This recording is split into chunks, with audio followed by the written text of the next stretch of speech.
No! Bad cat!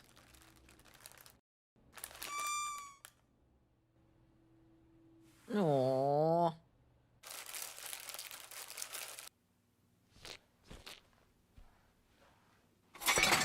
Chip, no!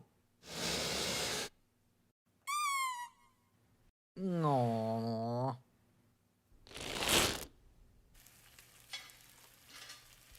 No, Chip! No.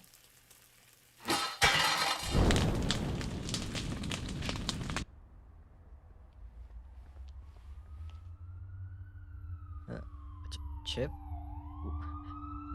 What? No.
Okay, so this is really important, okay? Like, practically the fate of the universe depends on this, so make sure you listen very carefully.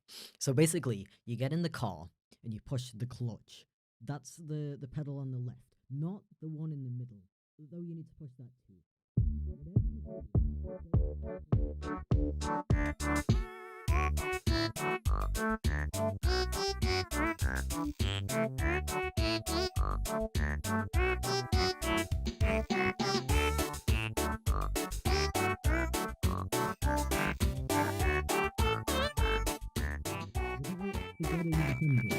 Might be one of the most important parts. Okay, got it? Yup.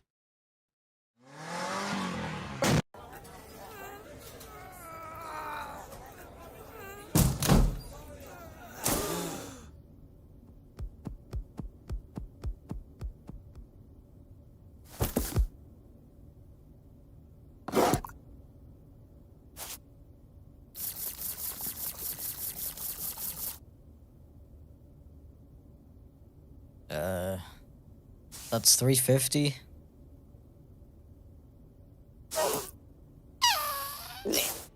Good evening, how's it going? Welcome to Shrem on this fine Friday. I'm running out of things to say in these streams. How are you doing today? Yeah, I'm vibing.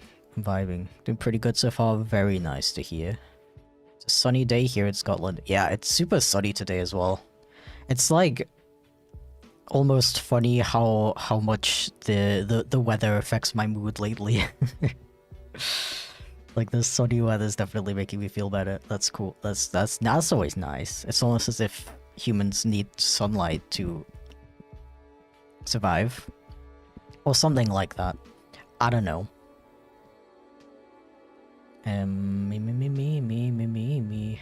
Good, played Chipflake game today. So far, 9 out of 10. That's a very high score. I really appreciate that. What the heck? Thank you. I'm glad you liked it. Creature, yeah. I do be a creature. Humans be photosynthesizing. Yeah, I was gonna say, like, I kind of wish that we could just, like, get energy, like, I mean, obviously we get, like, a bit of energy from the sun, but, like, enough to not be able to eat would be cool. But then I realized, like, food is actually really cool. And, like, eating is fun and nice. And, like, the fact that we as a species, like, we don't just eat whatever's the most efficient, we, like, create meals out of it, and we make things tasty that also releases endorphin. Right, endorphins is correct, right? Like when you eat food, you release endorphins and it makes you happy. Am I scientists in chat? Am I spreading fake news right now? I think I'm okay. I think I'm correct. Let me make Chip a little bit bigger, actually. Should be like this big. Yeah. Yeah, meowdy. Yeah, I'm doing pretty good too, actually. I've had a little bit of a rough couple days, to be honest, like mental health wise. But I'm feeling a lot better now, to be totally honest with you. Got a couple of tasks done that I've been struggling with, so that feels very nice. And yeah, I'm ready to work on some weird animals again today. So I kind of cheated a little bit. These are 24-hour completion commissions, so they'll be done by this time tomorrow. And I got 2 requests last night, and I opened the ref sheets and the requests, and I was like, bro, I'm like immediately motivated to work on these. So I like already worked on the sketches for them, and obviously a little bit of the light art already today. So here's one of them. Here's another one of them. The cat, which I approve. And then we have this other... They're all looking very mischievous, which I love. Exactly the vibes that I love to draw. Yeah, this one's for Steven, who's in the chat right now, actually.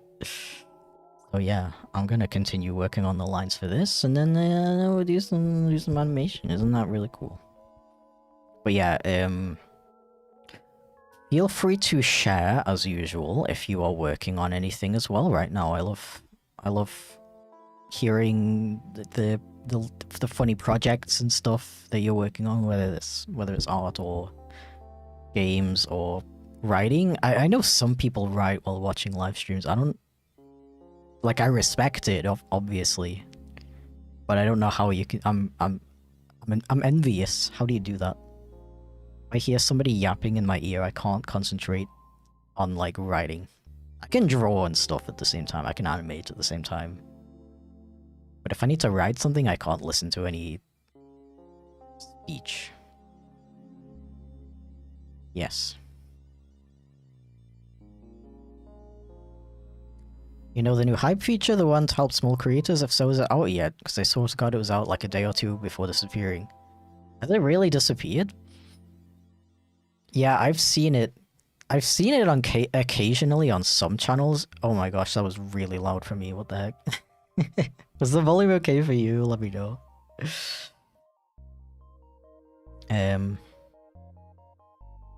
Hold on.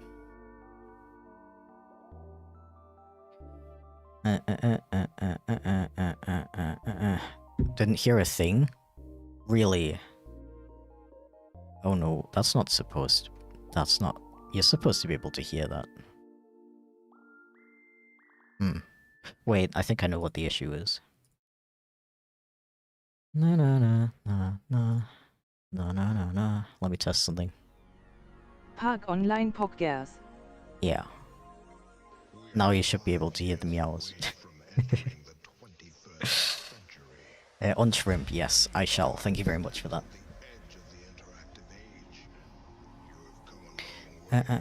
But thank you very much for commissioning me, Trans. I will work on yours right after I'm done with the line out for this, I think. Stretch? Okay, one sec. Oh. Good stretch. Now I can chat. My internet was stalling me when I was checking out a con slot. Nice. But yeah, I've seen the hype feature on YouTube a handful of times. It is only available for channels under 500k subs, I think. And they also have to be part of the YouTube partner program. So they have to be able to earn money on YouTube. So for example, it doesn't appear on my partner's channel right now because he's not part of the partner thing right now. Which I feel like kind of defeats the purpose. Because it's really hard for a small channel to get into a...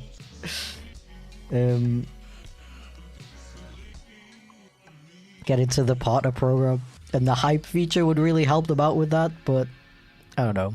I don't understand YouTube's inner workings. They are very, you know, just a niche indie company, you know, you can't expect too much from them. Just gonna throw somebody at you, but I got an error, no, they're sold out. Oh my god, I'm so sorry, Abby. I really appreciate that though. I mean, if I am efficient today and I complete at least one of these, I might be able to reopen another slot in like an hour or two. Yeah, but I really appreciate that, thank you. How are you doing, by the way? Welcome in. Are you, by any chance, going to Dokumi this year? If you don't mind sharing. Maybe it's for computer users only? I'm pretty sure it appears on mobile as well. Yeah, no, you're right though. Theoretically, it should be enabled on my channel, my live streaming channel. Yeah, I don't know. The inner machinations of YouTube are an enigma. So true.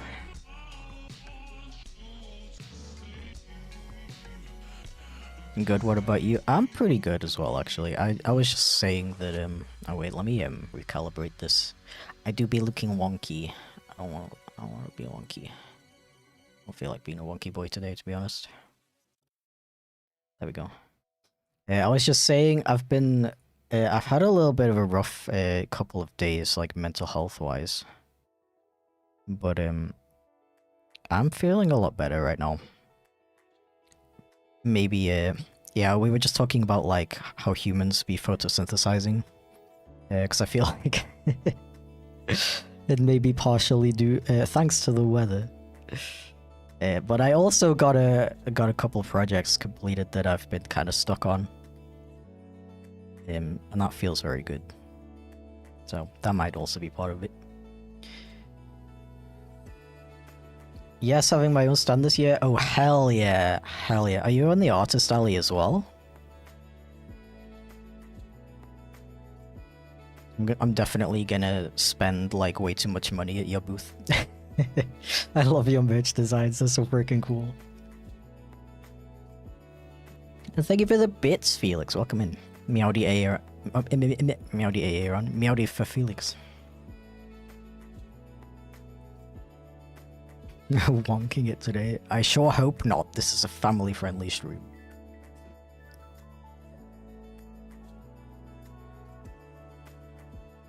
Haven't been photosynthesizing for weeks and does not exist yet. Oh my god. I'm sorry to hear that. Sun is pretty cool. I would donate some sun to you if that was possible.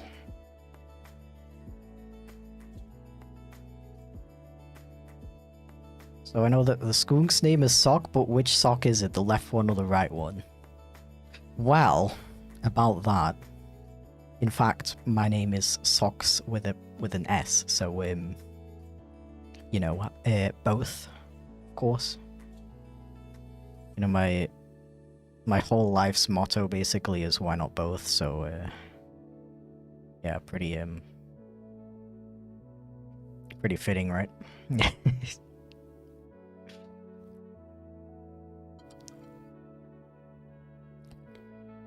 Yep. Both socks. Don't even like ask me why I picked the name Socks, by the way. I was like, I made this guy and I was like, yes, this me. What do I name him? Freaking like, I don't know, his paws kind of look like he's wearing socks. Yeah, kind of cute. Let's go. Again, I did not make this character with the intention of using him on my channel or like live streams at all. So yeah.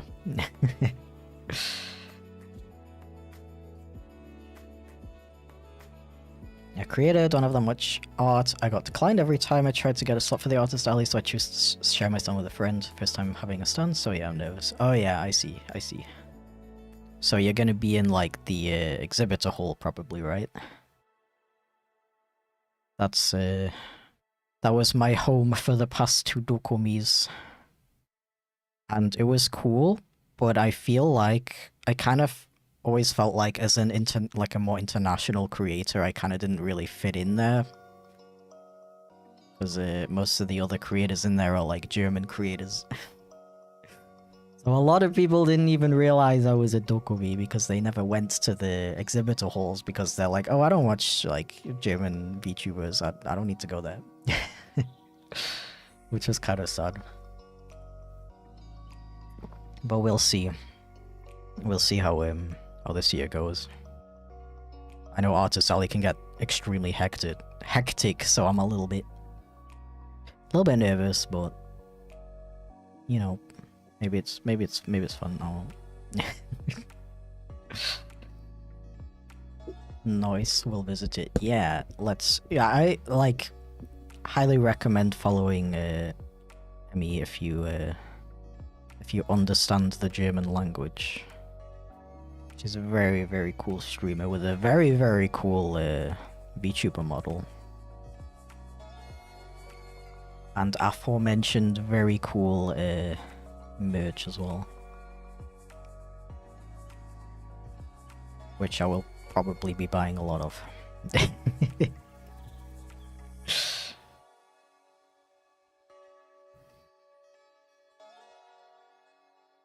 Naming your Sona after your paws, maybe I should rename my cat Soda to Stripes. I mean, Lucky is a really freaking adorable name though, so I don't know. Is it pronounced Lucky or Lucky?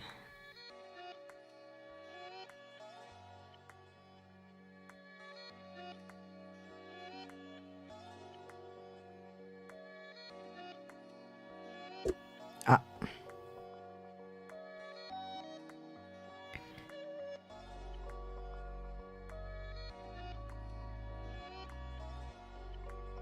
"24 hours? Yeah.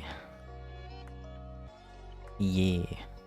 I'm basically gonna be working on these all. I mean, I'm not gonna live stream for 24 hours, don't get the wrong idea.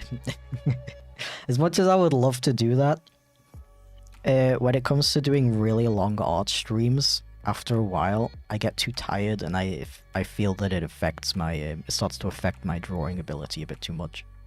And I don't want to do that.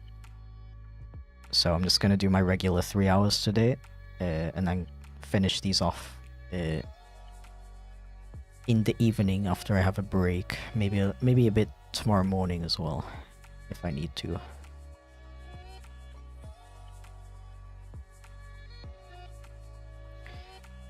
Okay, where did I put the reference for this?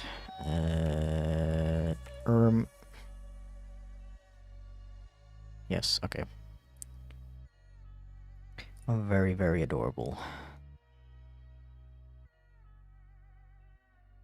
Luki, okay, cool. I thought so. Another kitty. Yeah, we got We got 2 cats today. 2 cats and a ferret. Which I approve of. And they all look mischievous. Everyone requested a mischievous look. Okay, the ferret did not request specifically mischievous. They said either happy or mischievous. And I looked at the reference sheet and it's very, very adorable, but already has like a happy expression. So I was like, bro, I'm gonna switch things up a little bit.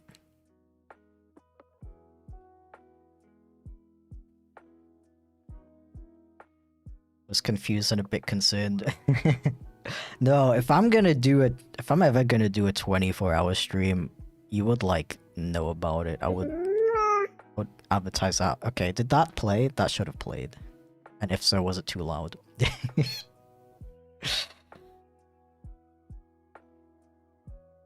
Yeah, if I ever do a frickin' 24-hour stream, that's gonna be like a big ol' event. I still don't know if I will ever do one though. I was already dying with the 12-hour ones. That played nice.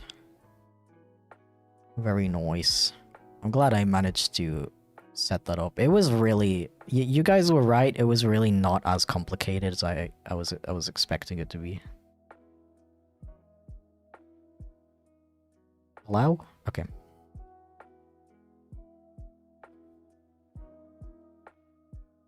Only drawing I do is doodling on my textbook drawing class. Yo, that was me. Me in high school. Too bad I don't have any of those old textbooks anymore. That would have been fun to look at the kind of stuff I was drawing. Oh, I was drawing like weird stuff though, actually. My friends and I had a very, very weird sense of humor. A very, both adult yet very immature sense of humor, I'll just say that.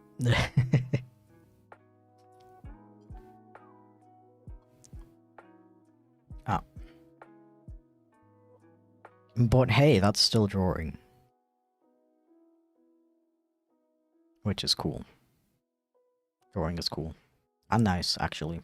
Very cool, nice. And epic, yeah. Yep.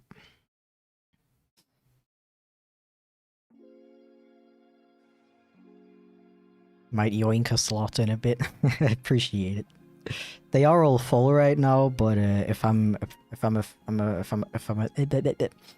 a efficient little guy, I might be able to open up another slot or two in a hour or two.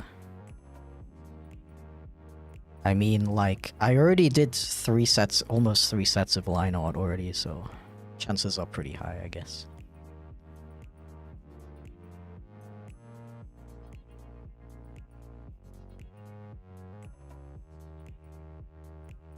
Hello?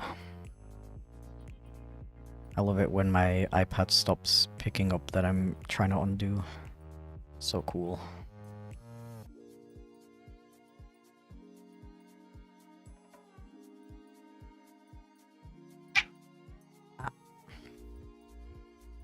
It was a quick meow. Very speedy meow.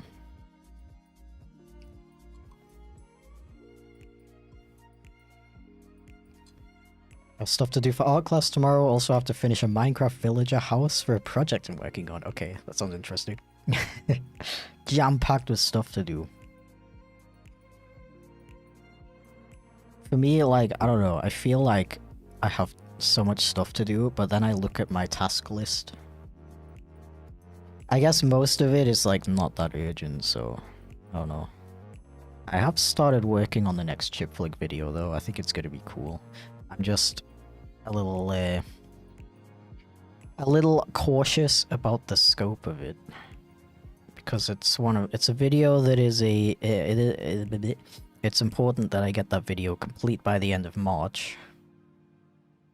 Oh, actually, I just realized something. Okay, I need to learn to finish my my sentences before starting new ones. My next video is important to get done by the end of March. for a specific reason. That I mean, I could probably tell you already, but I'm gonna be funny and mysterious and not tell you yet. So, okay, basically it's an animation to a song. And I've already cut down the song a little bit, but I didn't want to cut it down too much because the song is just so cool that I don't want to cut anything out of it. So now it's about like 2 minutes long, a little bit over 2 minutes, which is probably doesn't sound like that much, but for an animation, that's a lot. An animation that I need to get done by the end of March. I'm a little bit worried about that, especially because I'm taking a break next week because I'm having a friend visit me. But I also just remembered that friend is going to be working a little bit while they're here due to unforeseen circumstances, I guess. So theoretically, I could just work on my video while they're working. So maybe I can get the video done by the end of March. I don't know.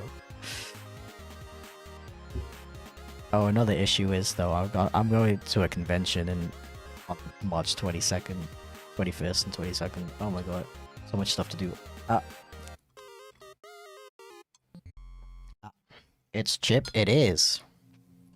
It sure is. Wondering if you've ever used Procreate, the drawing program. Thank you for specifying. If so, what were/are your thoughts? Procreate is a really freaking cool program for the price. But it is a bit too limited for what I want to do with my art, basically. So that's why I ended up switching to Clip Studio. There was one thing in particular, which is... Wait, I feel like I have a burp stuck in my throat. Blech. Are we done? We weren't done. I think I'm done now. Okay, what was I saying? Procreate, yeah. There was like one feature in particular that I like religiously use with my art that isn't in Procreate. I don't remember what it is right now.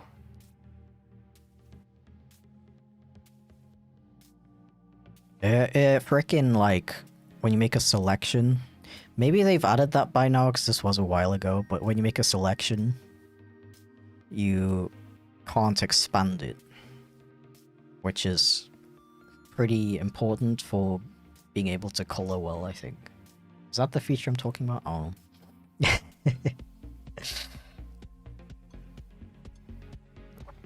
You ever animated in Photoshop? I've animated a lot in Photoshop, actually. A lot of my my YouTube videos are okay, maybe not a lot. No, actually, quite a lot of my YouTube videos were animated in Photoshop. Because I just hate Adobe Animate so much that I literally preferred to use Photoshop for animation, which basically every time I used Photoshop for animation, I always got the feeling that like this feature, the fact that you can animate in Photoshop, was like really like tacked on, if that makes sense. Like the program is really not built for animation. It was always really buggy and really frustrating to use. But I literally rather put up with that than use Adobe Animate. And then I discovered Clip Studio Paint and a whole new world opened up to me. Yeah, very happy with this program. I've been using this program for like several years now. Okay. So there's Luki. I also wrote a little note to myself not to forget the whiskers. I usually do those on a separate layer afterwards. Just so I don't know, it's just easier. Anyway. Hi Chip, hello, welcome in. How are you today? Okay, I'm gonna work on the sketch for the next one.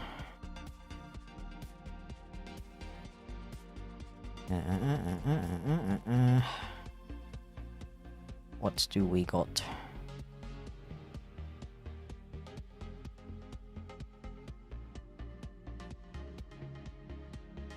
From Trance.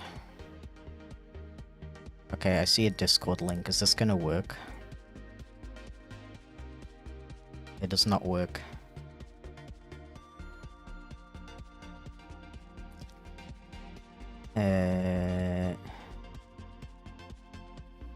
I might just send you a DM real quick. Meow D. The Discord link doesn't work sadly. Can you touch it here? TY. Smiley face. Okay, in the meantime, let's animate. Imagine animating? Wow. Imagine being an animator? What? I make the pictures move. Do you think I would, if I like got teleported back in time, do you think I'd get burned at the stake for being a witch? Because I'm like making pictures move. And that's like witchcraft. Did you see the new Google Maps logo? There's a new Google Maps logo. I don't know if I like care enough to look into that, to be honest.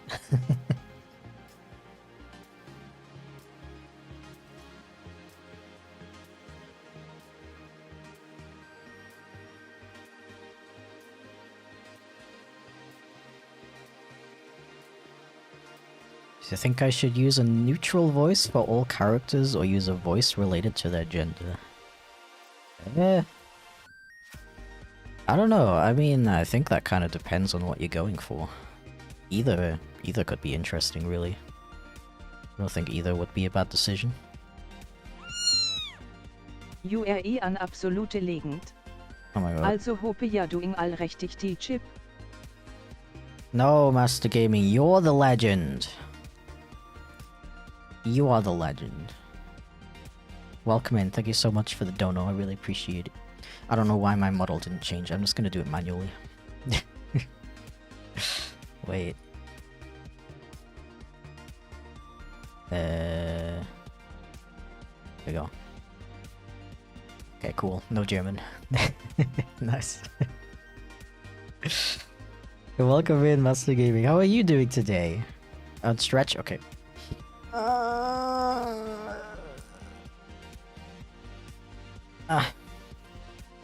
Love the new chip rig. Thank you, Sketchy. I put a lot of frickin' work into it, so I actually genuinely really appreciate that. I'm really happy with it as well. I like that he's actually animated now. I'm glad I was able to figure out how to set that up.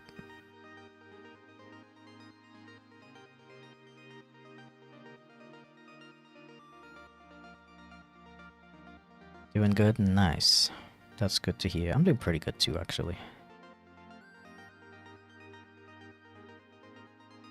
Socks is such an adorable OC. Thank you very much.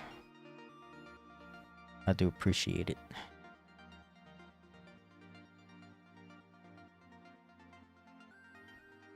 This guy's about to get wiggly. Let's go.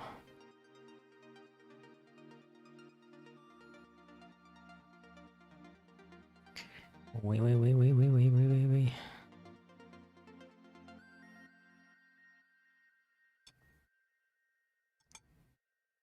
Ah.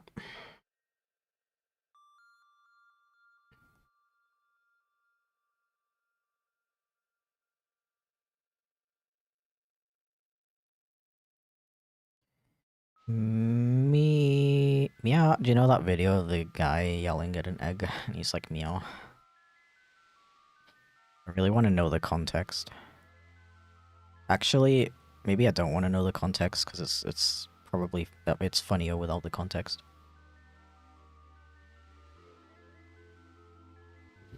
Lately, been rewatching Captain Sparkle's Minecraft music videos. Oh my god. The nostalgia.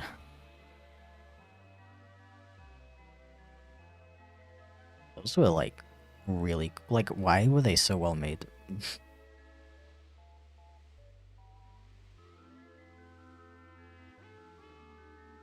Me too. Oh my god. They did hit different.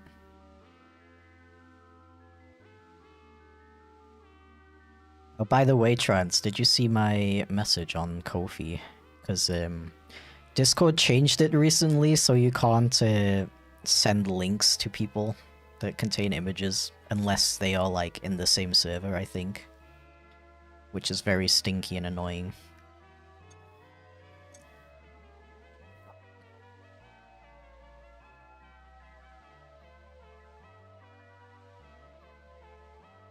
They still hit hard.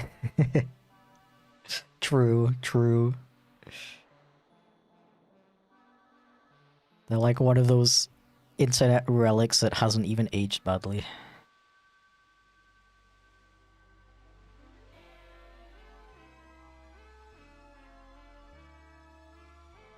You know what was cool? Frickin' what was it called? Button's Adventure? The animations with the button mash character from MLP. They were so well made. Frickin' Jan Animations is like so frickin' good at animating. When when you animate so well, you emulate the frickin' style of the show so well that you get DMCA'd by Hasbro. It's a huge compliment if you think about it. Gonna do it now? No worries, no worries. You got time.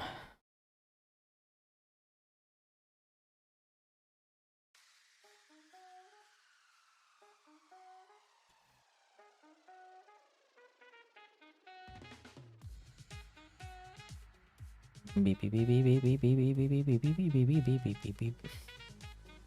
This time I'm being careful not to trace over the lines too closely because I've done that accidentally with other wiggle icons. And that makes the wiggle effect less wiggly, which is not the point.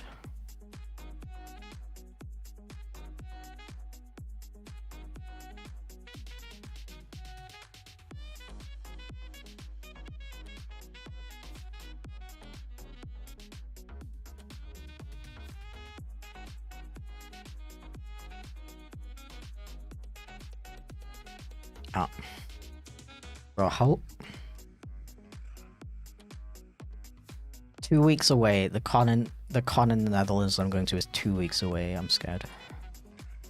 Actually terrified. Angry? Who's angry?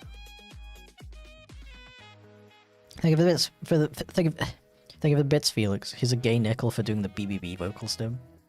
So if I just sit here going BBB, will you give me like $10,000? Just kidding. Unless? Nah, I jest. Lest? Just responded. Wait, let me just check. Nice. Thank you very much. Yo, I was just talking about MLP, dude. Okay, let me finish this frame and then I'll start working on your sketch, Trans. Button's Adventures was so good quality, yeah, exactly.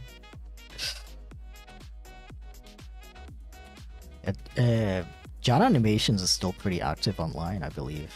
I'm pretty sure he was streaming like 2 days ago. Why is the song giving Expedition 33 vibes? Oh my god. Yeah, you're right, dude. Also, hi Jen, how's it going? Welcome in. How was your stream?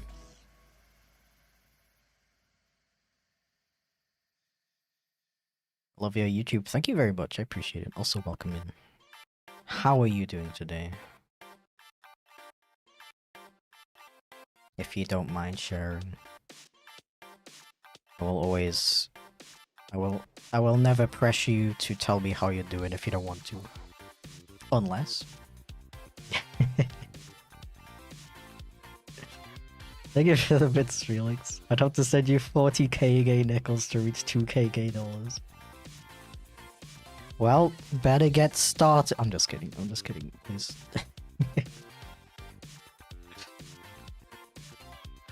You need to play Pokovia. Is it really that good?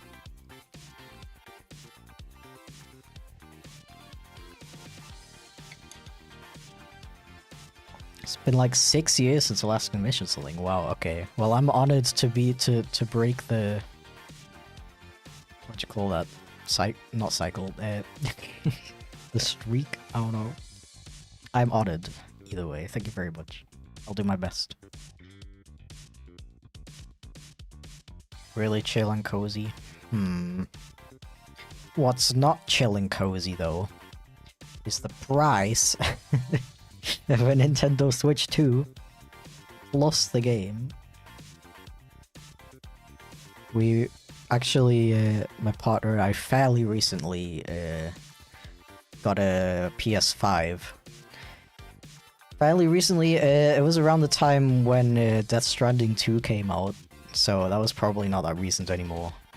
But Death Stranding 2 is still the only game we have for it. These games are so expensive nowadays. I love the indie life, bro. Indie games are so cheap. And then you want to play a Pokemon and Nintendo's like, yeah, give me 2,000 euros, please.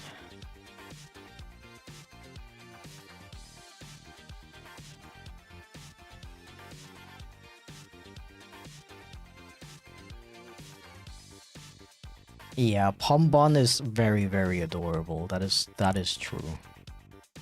I gotta say, so I was watching Zamp live stream the Pokemon what is it called? Pokemon Presents? The guy who developed the Chipflake game, and he was kinda shitting on it.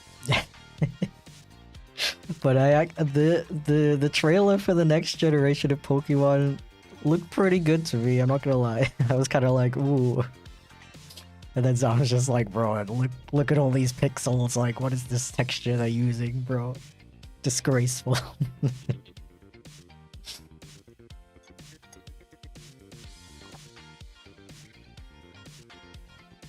Yeah, I still haven't played Scarlet and Violet though. Mostly for the aforementioned money reasons, but also like, I'm just kind of worried that I won't enjoy it.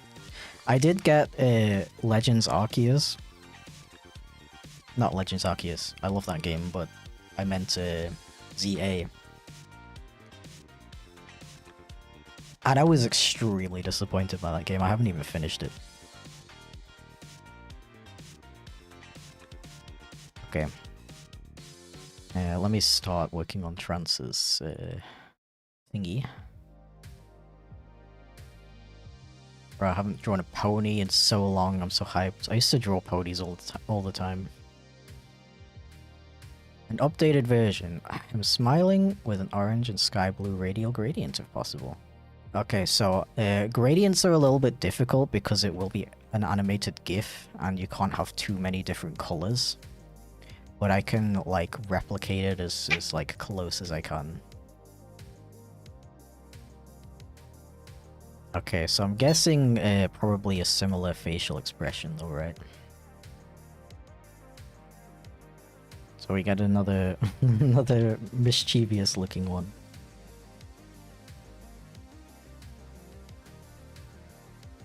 Last mainline series I completed was XY.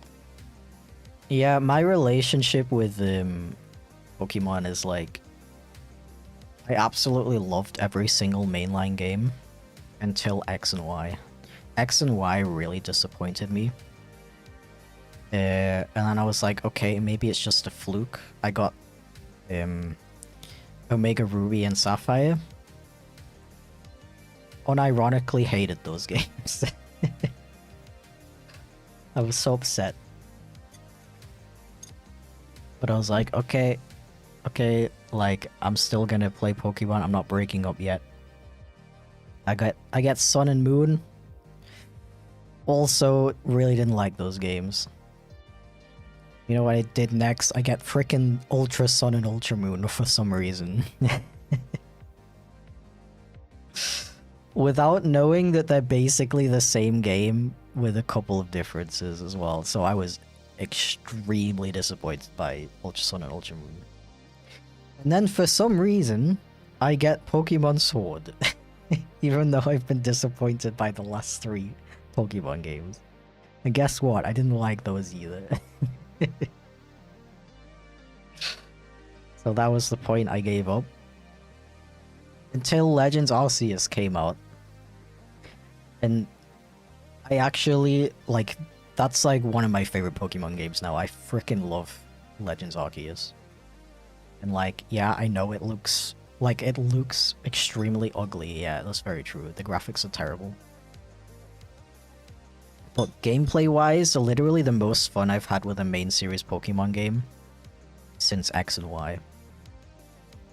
Which is why I decided to give Legends EA a chance. And only to find out that, like, the part that I love the most about Arceus, Legends Arceus, was the catching stuff and like exploring. That's like barely in the game now. And it's just battling, and the battling is so boring.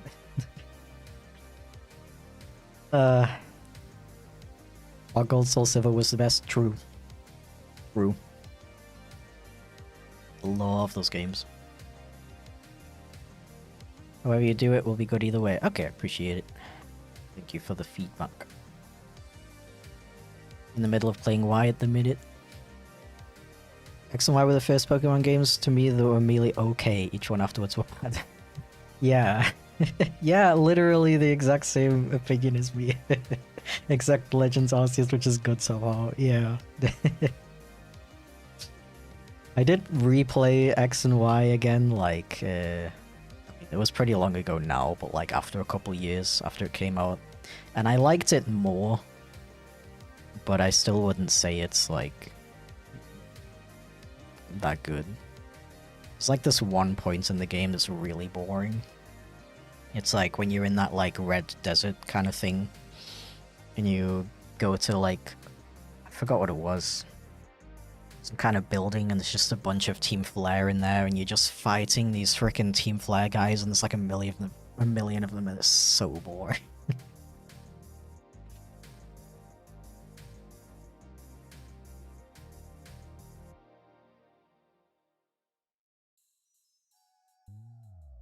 A unicorn, let's go.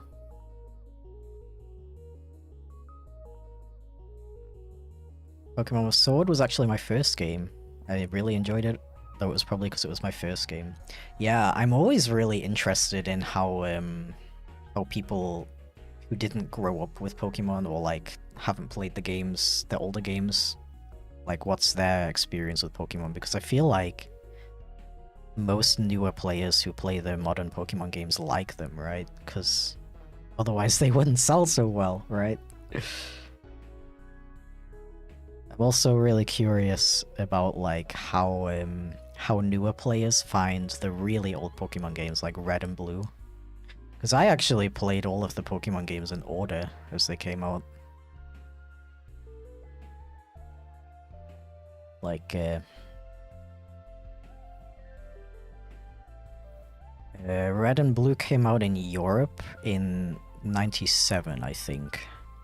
Which is when I was born, so obviously I wasn't like a fetus playing the games. But coming from a like less well-off family, I was playing, most of the games I was playing were like hand-me-downs from like older relatives.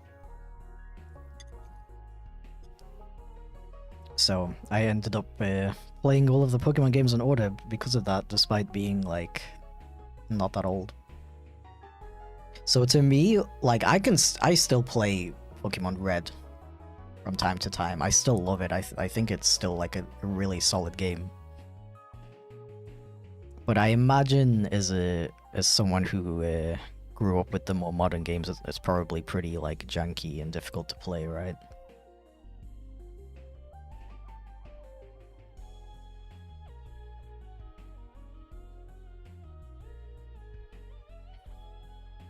My relationship with Sword was interesting, streamed a lot of it, but then I lost motivation to stream and beat it.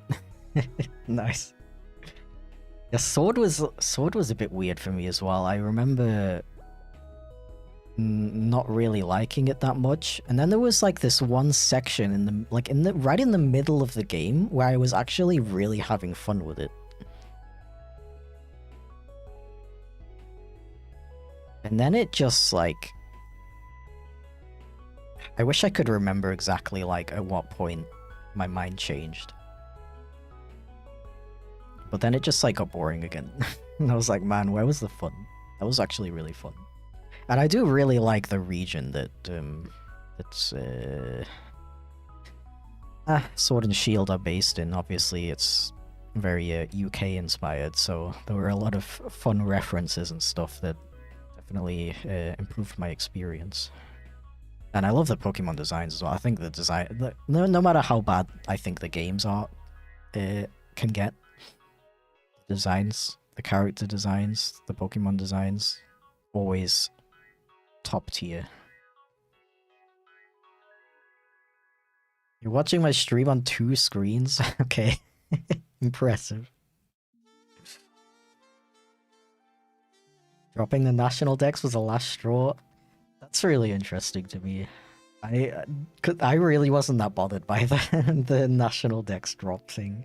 Because every time I play a new Pokemon game, I only ever want to use the new guys anyway. So that really didn't bother me. Funnily enough. Bro, drawing this pony is giving me so much nostalgia. I feel like it really looks like my old art style. I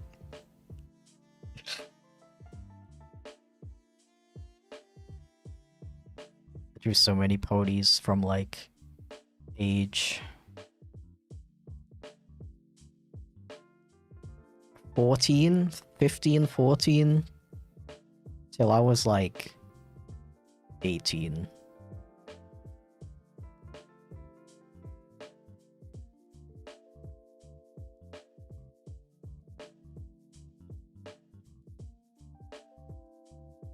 I have drawn ponies on commission before, for commissions before though. I drew a really cool character that kind of looked like Chrysalis, but red, and they were really cool. It was very entertaining at the time of my life drawing that.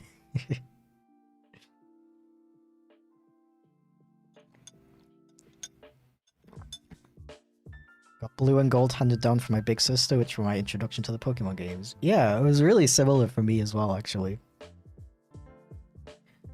I got a Pokemon Red version, which I ended up losing because of course I did. From my stepbrother, actually. Who is like...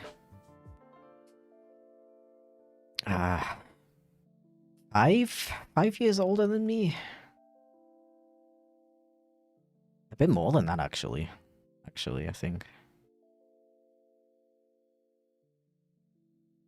Bro just, like, gave me his whole... Wait, no. Yeah, he gave me and my brother his old Game Boy Color games. And, we actually bought... my brother bought himself a... it was like on sale, a Game Boy Color Pikachu edition from Toys R Us. I love these like core memories that my brain decides are really important to keep. And that Game Boy Color ended up just like naturally becoming mine because my brother didn't play that much and I was like obsessed with it. I still have it actually. And it's still in pretty good condition. It's just missing the battery cover because of course it is.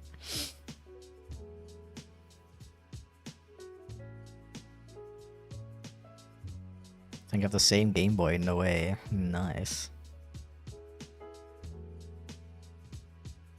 Very glad that I still have it, because I have lost a lot of physical Pokemon games that I collected during my younger years, which is especially sad nowadays, considering how much they're worth now.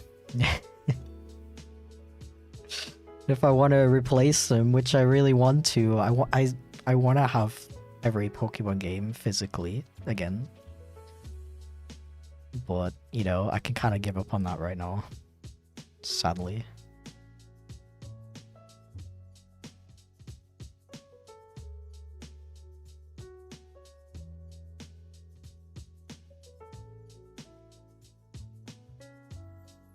Okay, I do think this era is a little bit misplaced. So they're kind of tilting their head down, so...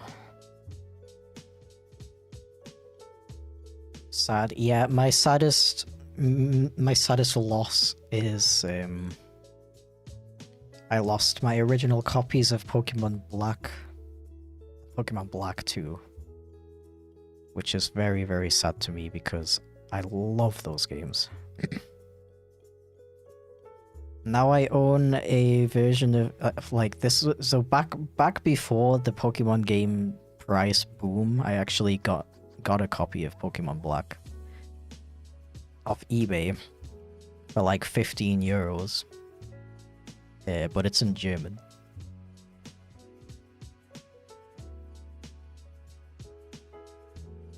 Which is not so bad, but I would like the I would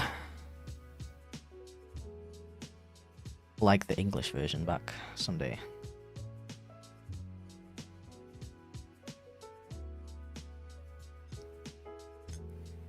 Do you have a Discord server? I do not have a public Discord server. I don't have the brain energy for that, sadly.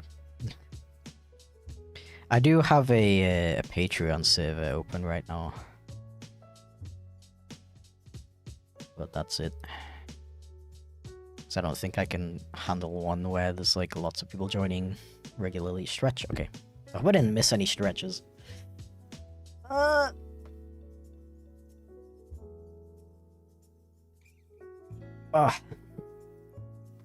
Nice. Missed my Pokemon Diamond copy. No. Dude, Pokemon Diamond, I think my first playthrough of it, I had like 400 hours. I don't even know what I was doing in those 400 hours. I didn't even like complete the Pokédex or anything like that. I don't know what I spent all that time on. Oh, you know what it probably was? I used to hatch Pokemon eggs like overnight or while I was at school. There were some areas in the game where you can like if you like put a weight on the D-pad, your character's like moving constantly and it collects steps, and I would do that to like farm eggs in Pokemon. Yo, thank you so much for the resub, Reed. What the heck? 28 months? Absolute legend right there, oh my god. I just got back from a FurryCon, 23-hour trip back home and killed me. Oh my god, that's wild. How you been, little fella? Don't stretch to death. Hope you're doing good. But the stretch feels so good. I gotta do it.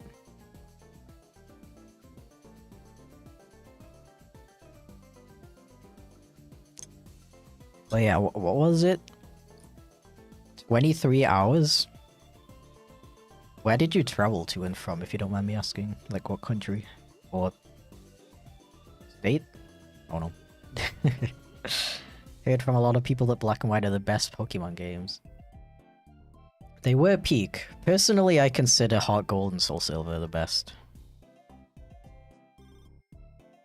Okay, I think I'm pretty happy with this.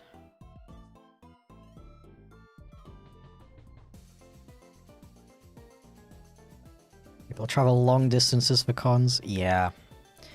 When I was discussing with Boostria about being a guest of honor there, I asked them a little bit like, So, like, what kind of people visit the con? Is it, like, mostly Austrian, German people like that?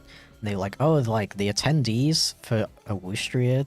It's a convention in Austria, by the way. Furry convention.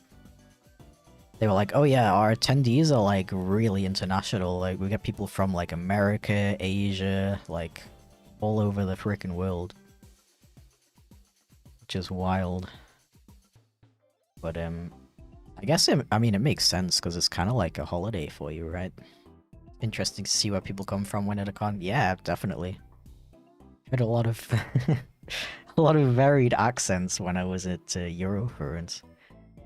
Not so much Dokomi actually. That was mostly German people. But at Eurofurence, I was really surprised how many different accents I heard. Or people being like, oh yeah, I'm from the US, but I'm like studying in Germany right now, stuff like that. Super interesting.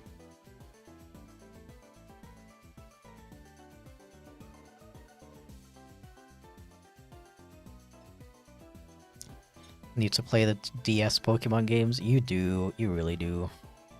I'm actually really curious to know what you would think of them as somebody who's used to the Switch games.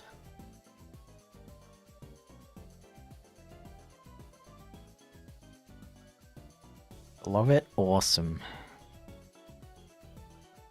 Glad to hear it. I do be pretty happy with how the sketch turned out, so... I'm from Argentina and I went to Chile. Oh, wow. So much fun to meet all my friends again. Yeah. Very nice. Very glad you had a good time. That it was worth it.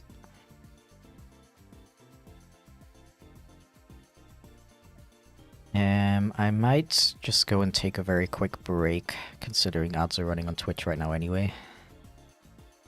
I need to refill my cola. But I'll be back very, very shortly, so don't go anywhere unless you also need to pee and get water and stuff. That's okay.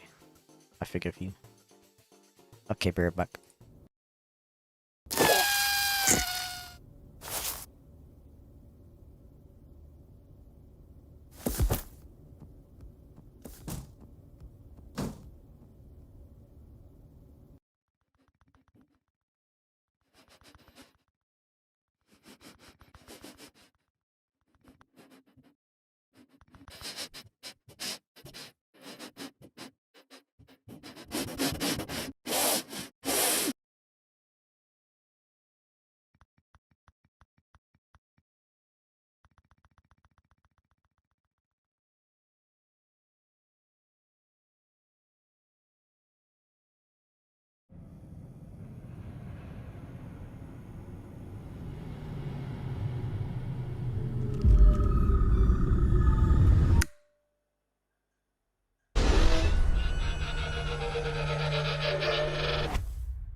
Hello.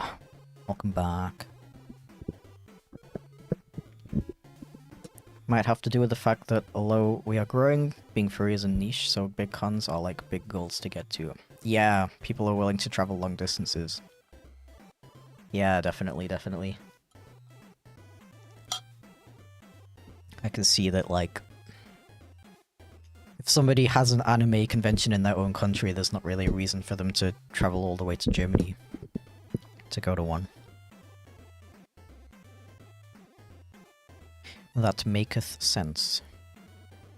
I mean, I also find furry conventions in general really interesting.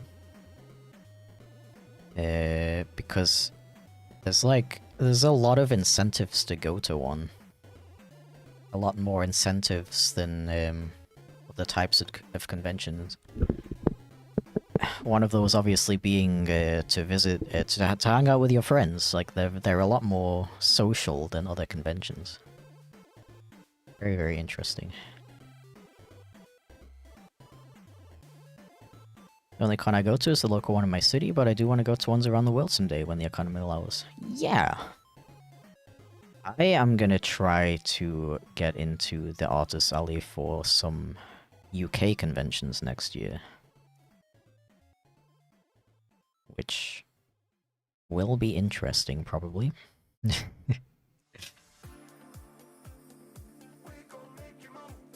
Other than that, there's Austria this year and the Netherlands. Those are going to be my first non-German conventions.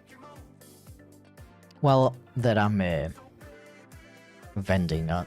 I've been to VidCon London a couple of times, 2 times, and now that con doesn't exist anymore, so...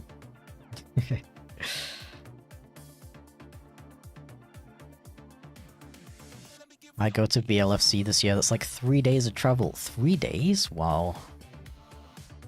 Yeah, I would love to go to a US convention. I was planning to. I had the flights and hotels and stuff booked and everything in 2020. But then everything got cancelled for some strange reason. Yeah. But yeah. Kinda holding off on going to the US anytime soon though.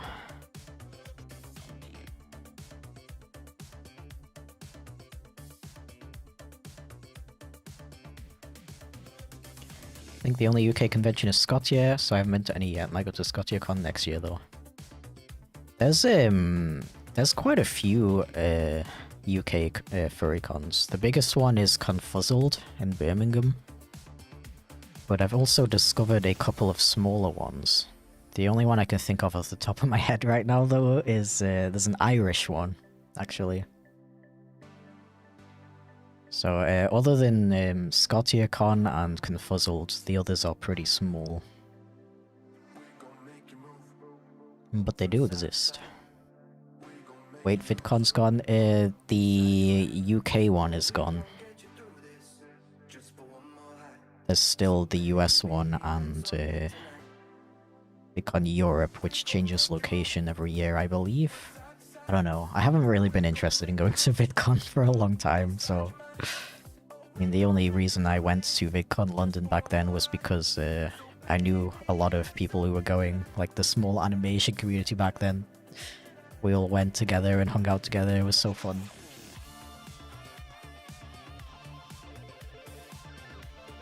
But I don't really know anybody who goes to VidCon, so it's like, I'm not gonna put in the effort to go. Rather go to, like, Eurofluence or something. Vacation? Yeah, that's a UK one, right? In the south of the UK?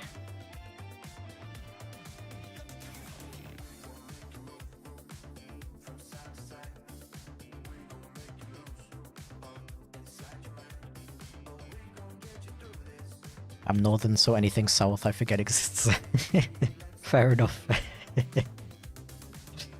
Well, I'm from the Midlands, so everywhere exists, I guess.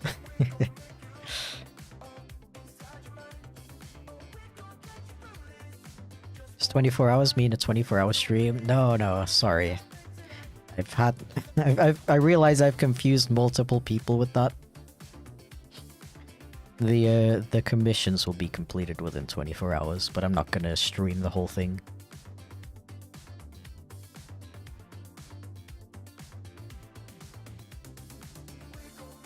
As much as I would love to stream these until I've completed them, if I stream working on art for too long, I start to get tired and it affects my drawing ability. So if I don't finish these all on stream today, I will take a short break from them. And then continue working on them this evening. And not stream it.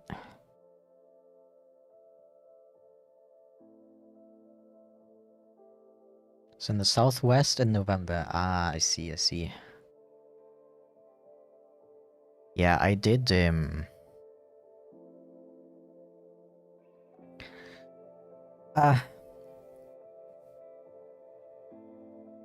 I did do a lot of research into like what kind of furry conventions exist, but I've forgotten a lot of it.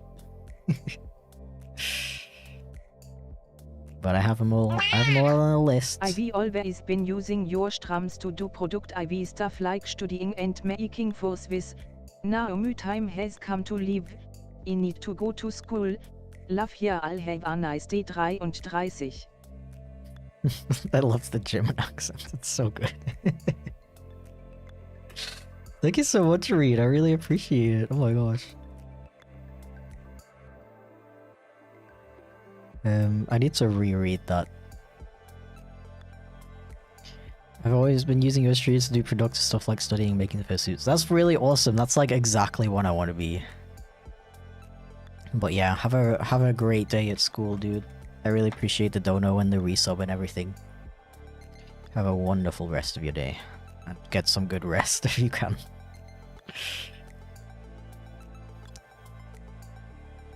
Ah.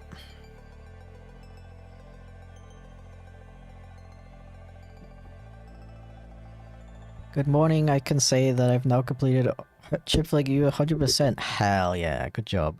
Anna Banana.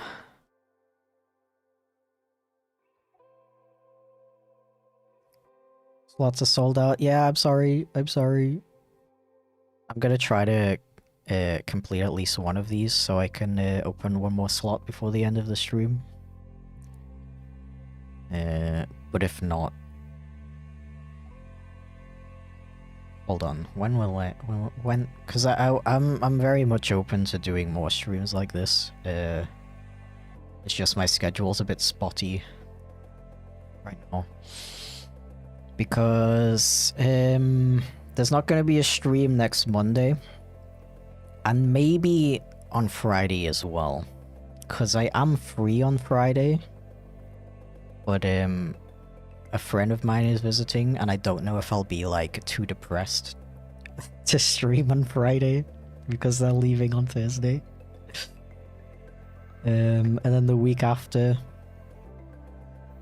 The week after will be Monday again, the 16th, but I probably won't be able to stream on Friday the 20th because I'm gonna be traveling to the convention in the Netherlands. Although, then I would probably just move the stream to Thursday instead. Yeah. And then the last week of March is like, probably not gonna be the 23rd because I'm traveling back on that day. So they'll be like later in the week. Yeah, it's a bit spotty. I'm gonna try to keep my live stream schedule updated. 24-hour stream? No, just the commissions are gonna be done within 24 hours. I'm sorry, I've confused like 10 different people with that.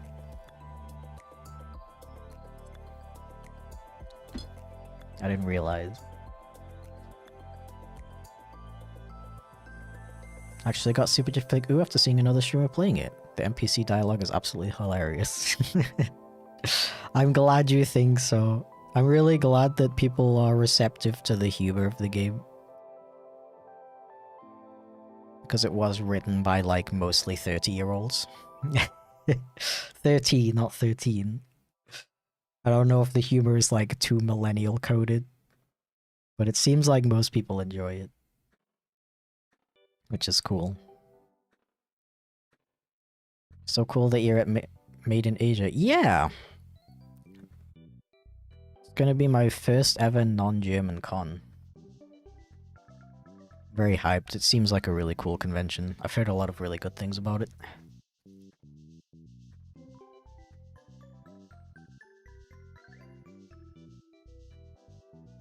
At least I'm the only one thinking that way. No, I don't want to like... I don't want to mislead people. I feel like, because it's like 24-hour commissions stream, not commissions 24-hour stream, right? Should I change the title?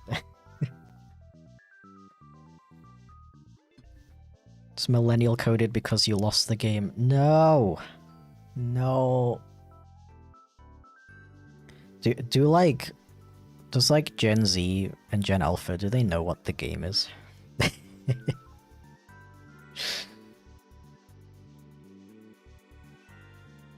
Bro, when I was when I was like 12 and I learned about the game, I was like so hyped. I told all my friends about it and it became like the biggest meme.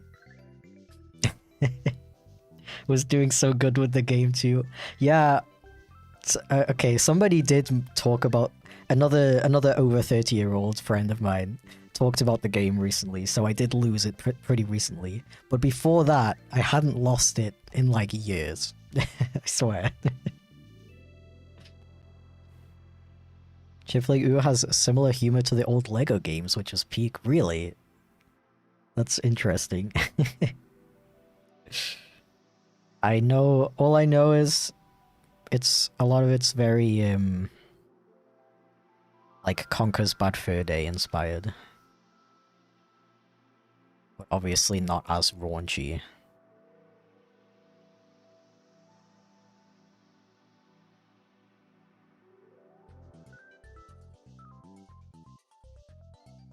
I don't know about Lego games. I don't think any of the devs have played any Lego games.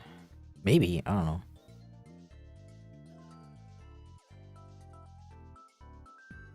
Visited multiple times and it was awesome, but it was always in Belgium. Oh, really?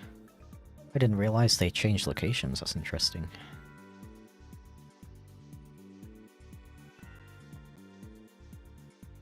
Yeah, I'm really curious to see what kind of people are gonna come to my booth at Heroes Made in Asia. Because as I was saying earlier, at Dokomi, it's like 90% Germans. So I wonder, is it gonna be mostly Dutch people? Or I'd imagine there's probably a few Germans who travel to the Netherlands to visit that con, right? Maybe? Perhaps.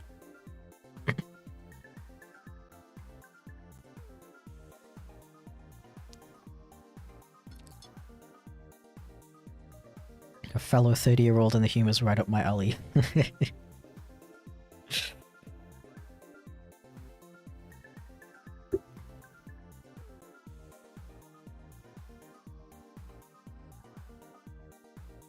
On the other hand, I don't know, because Germany has Dokomi, which is like the biggest anime convention in Europe. So I don't know if people would like bother traveling to a different country for a smaller convention. It is similar. I don't know, maybe. We'll see. I'll report back in 3 weeks. Oh, speaking of which, I gotta finish those physical art pieces that I'm gonna take. The embroidery one is coming out quite nice.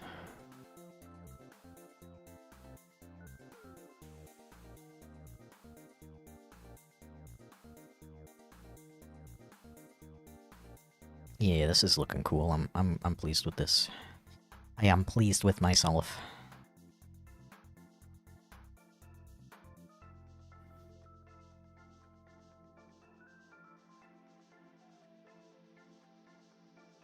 Yeah. Yeah. Yeah. Yeah. Yeah. Yeah. Yeah. Yeah. Yeah. Yeah. Yeah. Yeah. Yeah. Yeah.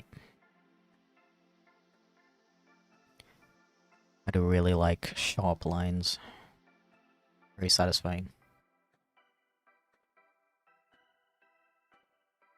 Gen Z here, we do know. Okay, nice. Yeah, if anybody here is like still in school and the game isn't known at your school, it is your duty right now to go and tell everyone about it. And get everyone to start playing the game.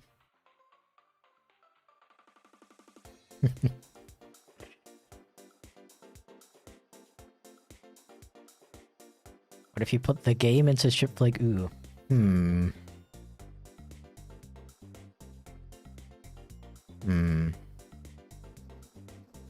Have to think of a smart way to do that.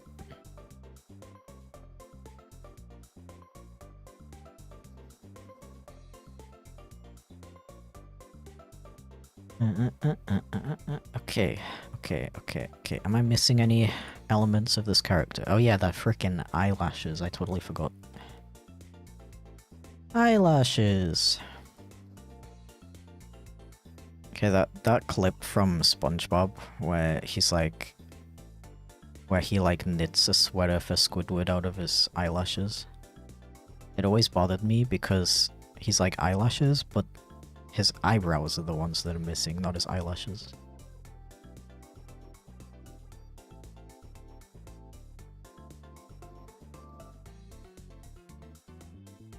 Yeah, there we go. Perfect.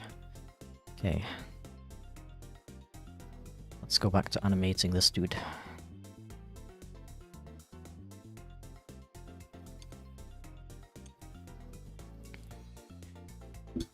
What even is the game? Okay, let me try to explain it in my best, like, 2000s era explanation.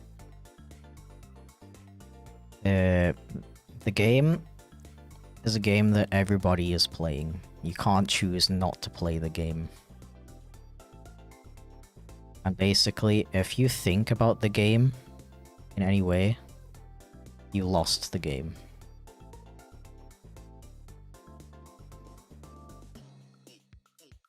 So if you're just like chilling and your friend comes up to you and says the game, makes you think about the game, you lost. Does that make sense? I love how the German dub took note of that and he says eyebrows there. Oh, that's funny. I was wondering about that actually. Augenbrauen.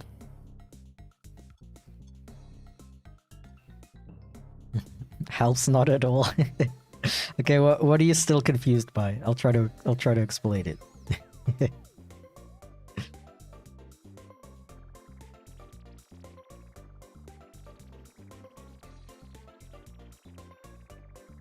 It's just funny because you can make people lose the game by just saying the game and like and then they're like, "Oh man, I was not thinking." I don't know.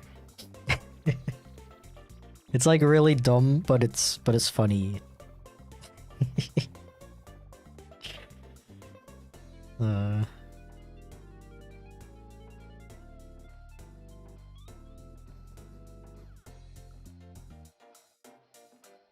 It's like the image of a chicken where if you look at the chicken, you lose the game. What? Bro, I didn't even know about that.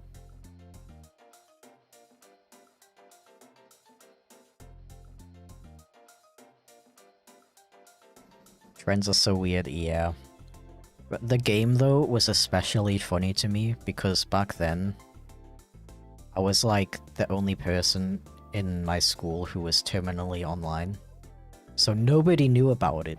Nobody knew about the game except for me. So I had the pleasure of teaching everybody about the game.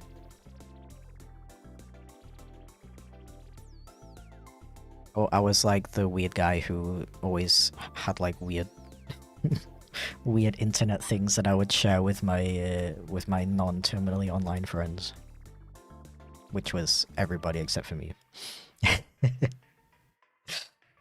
Early 2000s stuff, yeah, like around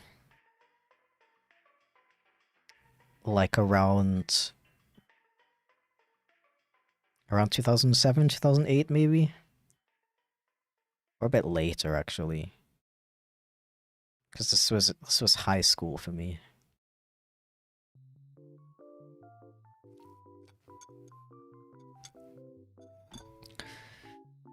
I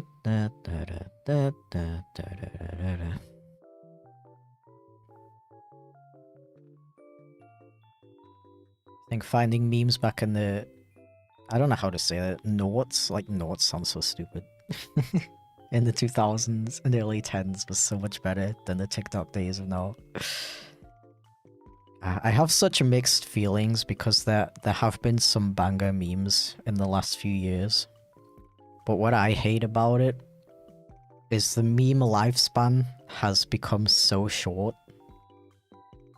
Because, like, so many more people are exposed to it that they just like take the meme and they beat it to death within like 2 days. So memes nowadays, they can be hilarious, like actually really funny, like way funnier than ones from back in the day. But they just become unfunny so quick. Makes me so sad.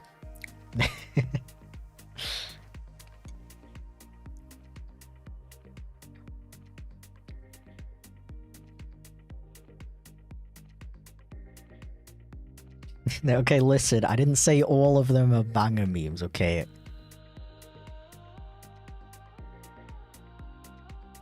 But like, that's a good example actually. Like 6-7 was funny like in the beginning. Because it's like a reference to a song, and the original song is like really funny. But it's just become so overused that it's literally just become funny number, and people don't even know what the original is anymore. So now it's not funny. It's a perfect example. Meme Half-Life dropped dramatically. Exactly. Can be way too insider jokes. Yeah, that's a really good point as well. Bro, does anybody remember Damn Daniel? It was like literally just a video of some British guys like filming their friends' shoes and being like, "Damn Daniel," in a funny voice. That meme to me, I never found it funny because it literally felt like I was watching somebody else's inside joke and supposed to find it funny even though I'm not part of that friend group and I don't know who any of these people are. The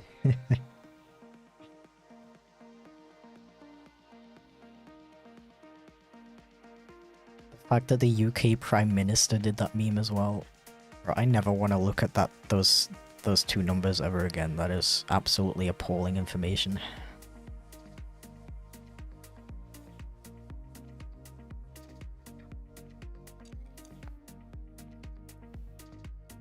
Astef movies were great. So true. That was like exactly my style of humor back when they came out. I was like the perfect age for Astef movie.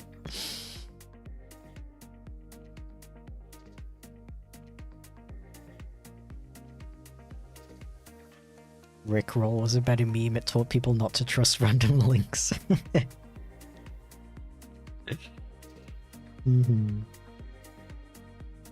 Unshrimp and stretch. Okay, wait a sec.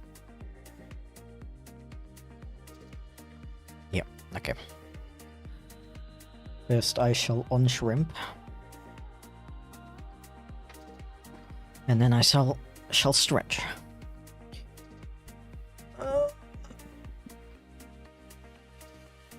Oh, nice stretch.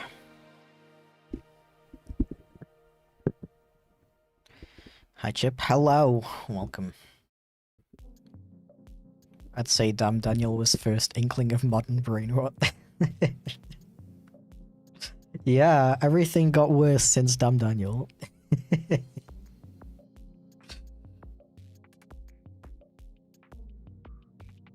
My dumb brain found Buckle My Shoe funny. Buckle My Shoe was funny.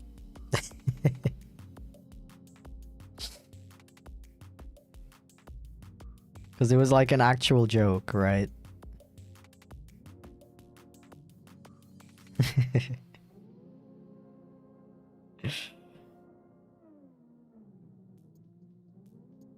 How does it feel finishing making a video game? Stressful.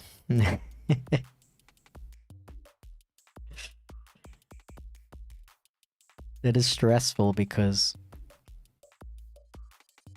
now it's all about marketing it so enough people buy it, so the studio actually makes its money back. Which is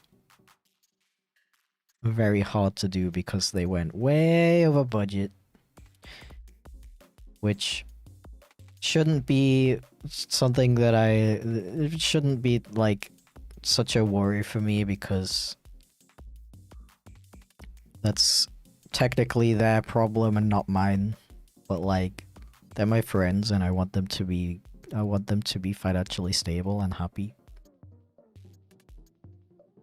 So I do feel quite a bit of pressure to like make sure this game does well.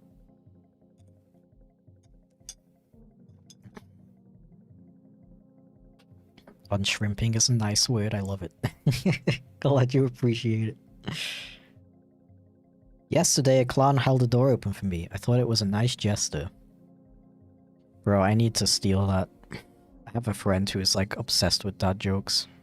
They would find that absolutely hilarious. I need to remember that.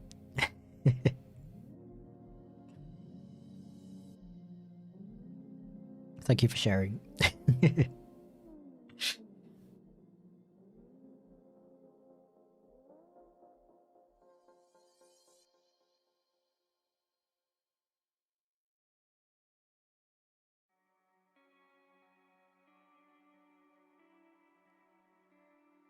I have a meme server dedicated to bad jokes. Wow, I love that.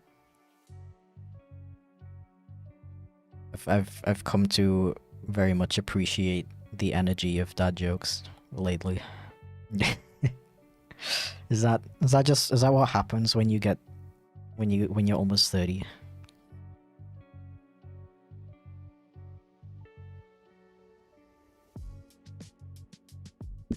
Okay, let's see how this wiggle is doing.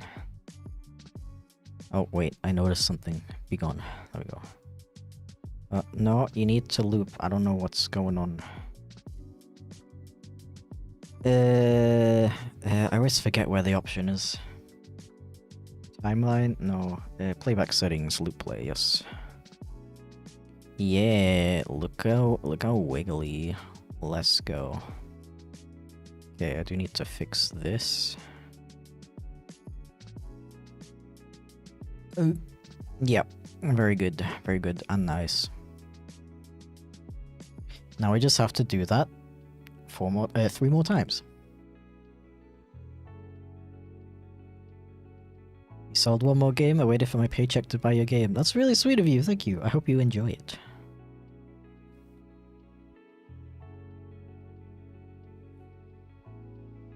I sure hope it does.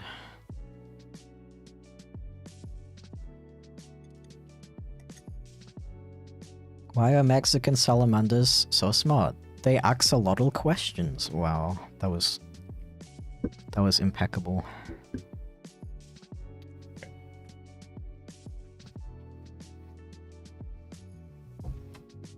Absolutely beautiful. Did you know that before crowbars were invented, most crows drank alone?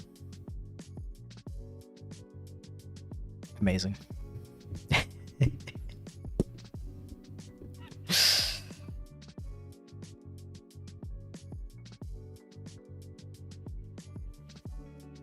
She was sending me mixed signals, so I did a Fourier transform on her.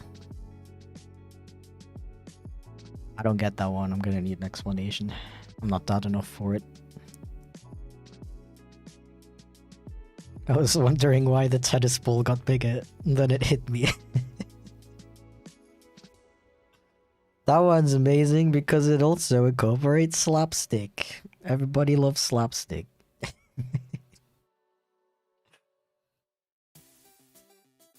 Yeah, thank you for the bits, Felix. Oh boy. A Buddhist walks up to a hot dog stand and says, "Make me one with everything." Mm-hmm. Mm-hmm.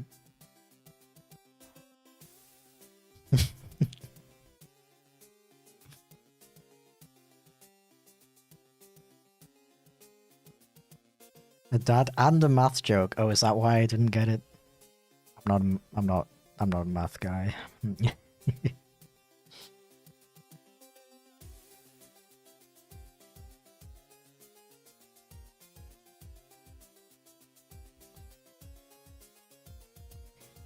I bought myself some new shoes. I don't know what they're laced with, but I've been tripping all day. That one's great. How have I never heard these before, though? I haven't heard one of these. None of these I've ever heard before. good part of dad jokes is that they're mostly linguistic in nature. The older you get, the more knowledge you have about language, so it's easier to appreciate them. Okay, that actually makes sense.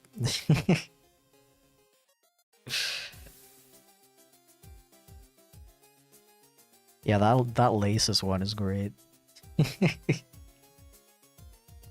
The crowbars one, bro. Maybe I should write these down.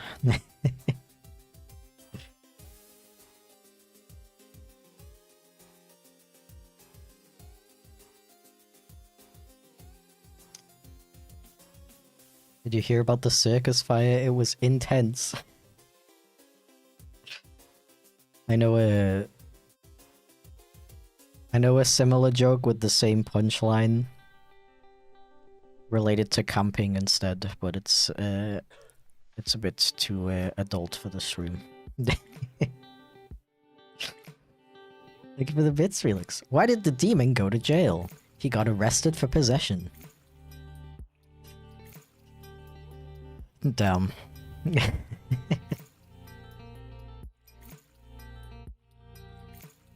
Stayed up too late watching a documentary on steel shipbuilding. It was riveting.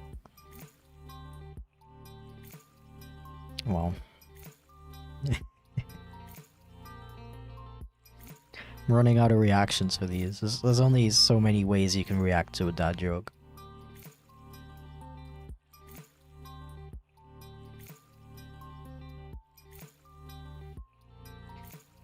Oh. Two sheep walk into a bar. No. Oh, that's like the perfect flavor of like really bad but kind of smart. So you have no choice but to laugh. What did you do? What did you start? I don't know. I thought I was gonna get like 2 or 3 dad jokes, but this is getting intense.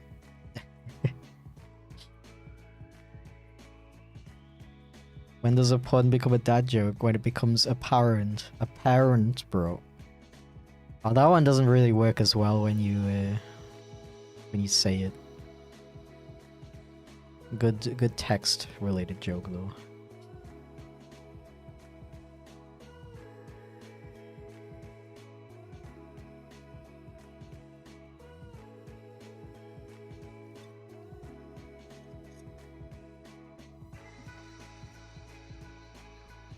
You guys walk into a bar, the third one was a duck.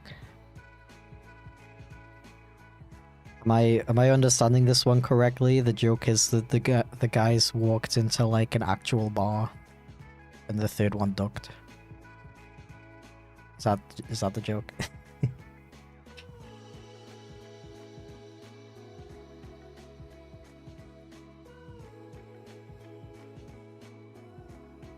See, humor isn't dead.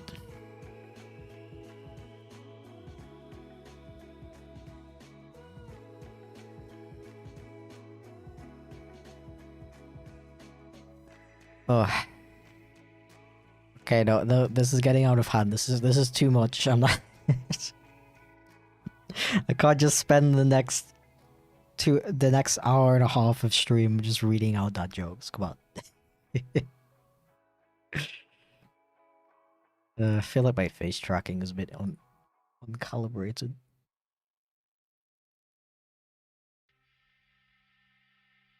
Now I shouldn't be closing my eyes every 5 seconds. Oh.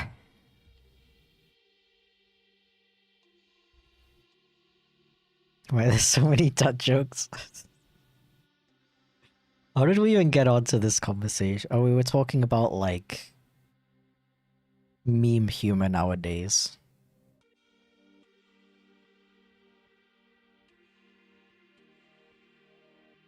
How did we get onto the topic of dad jokes specifically though? I think somebody left a dad joke in chat and I was like, yo, I love dad jokes. And then everybody just came out with all of these bangers that I've never even heard before. Where do you get these from?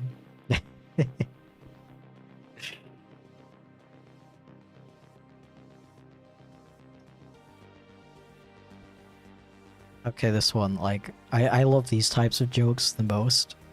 What do you call a magician who has lost their magic? Ian.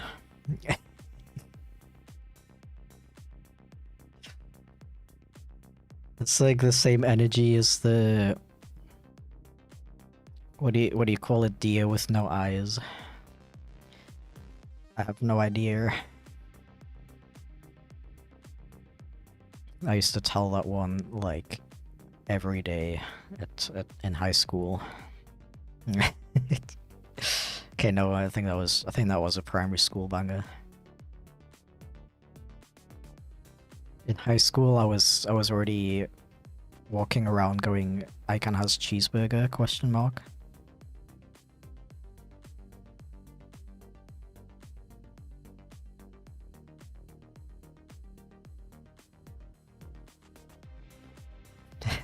No. What do you call a Mexican who lost his car? Carlos.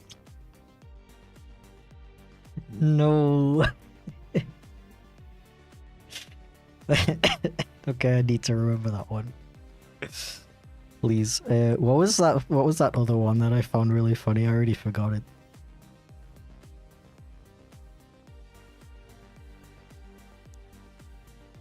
Wait, let me scroll up. I need to find that one again. I unironically want to remember it.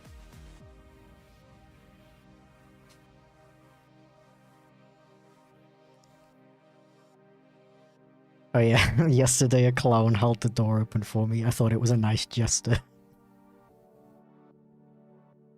That's the one that started it all as well. Two sheep walk into a bar almost killed me. That one has no right to be that funny. Thank you for the bits, Felix. And the bits. See, I can do it too.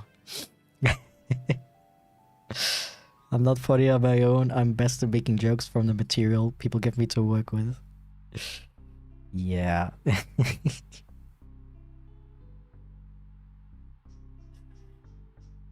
You're welcome. Thank you so much. Humor's not dead. It just has to get stupider.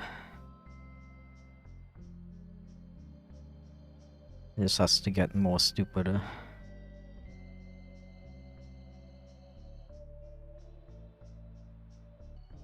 I'm still like blinking too much, but I can't really fix that because my tablet is down here.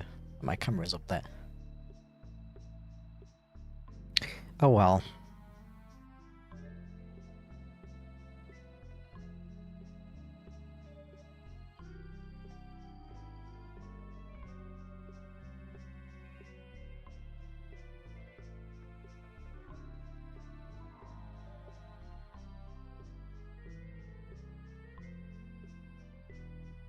It's relatable. When I stream on my own, I feel very unfunny, but as soon as I stream with friends, it gets so chaotic and fun.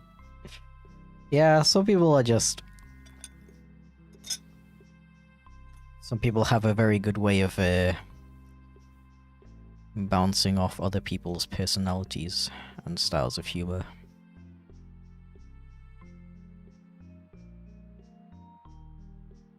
Don't feel bad about that.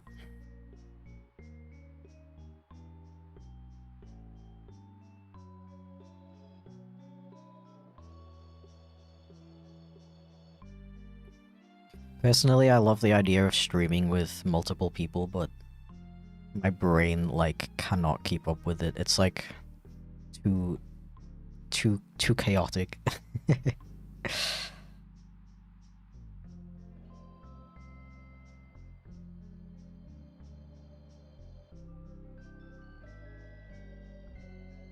I'll just steal jokes from chat instead.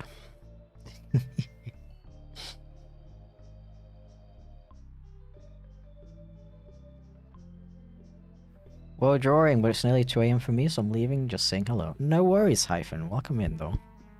Have an excellent sleep. Thank you for dropping in to say hi, I really appreciate it. You did just miss out on, like, half an hour's worth of epic dad jokes. I regret to inform.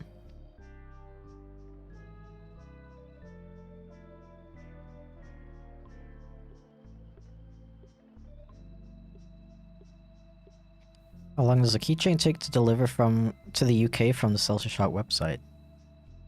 I would recommend joining the Salsa Shark Discord server to ask questions like that.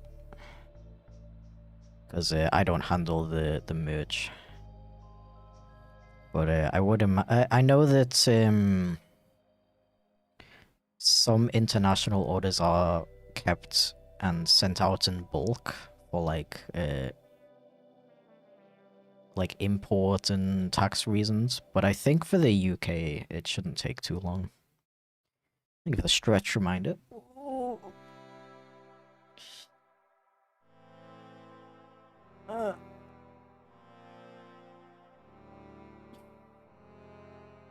Just remembered the Lackadaisy comic reads you did with Sasha. Really? That was a long time ago now. Scary.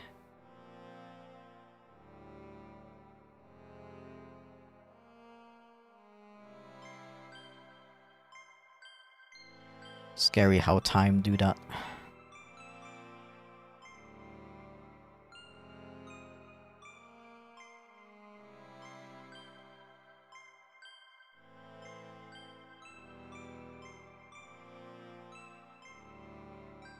One thing I don't understand though is like how people can shit on like Gen Z and Gen Alpha for the brain rot humor, as if we literally didn't have brain rot humor as well.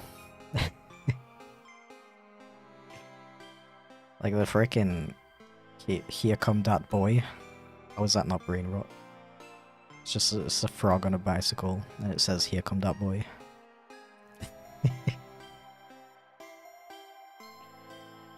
Like even older, like the icon has cheeseburgers. It's just brain rot for millennials. Like it's just a funny cat picture with some stupid text on it that doesn't make sense.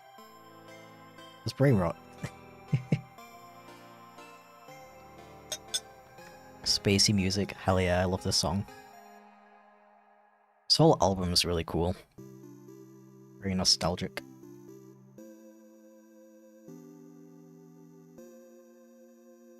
Yeah, freaking YouTube poop as a genre is the epitome of brain rot humor.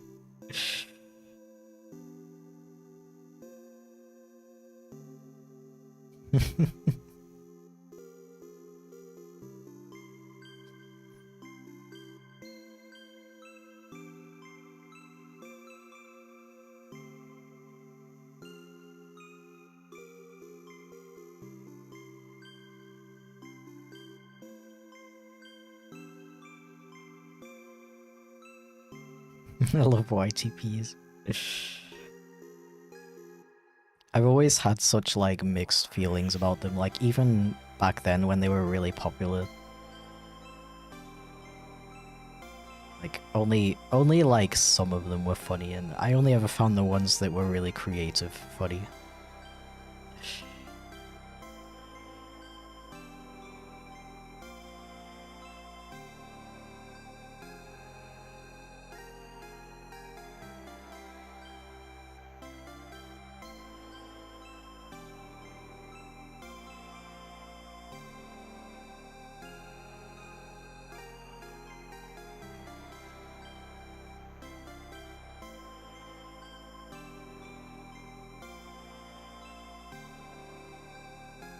A lot were kind of bad, but the good ones were really golden. Yeah, yeah.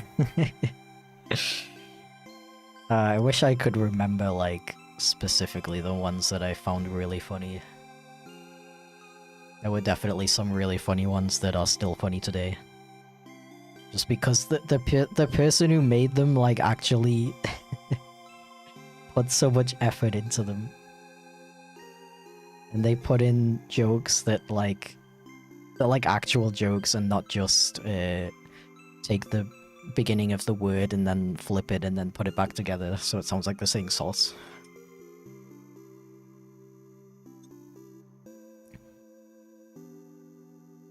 Our generation turned into parents, they forgot what they did, bro. Don't say that. I can't imagine being a frickin' parent at my age. Disgusting. Can barely look after myself.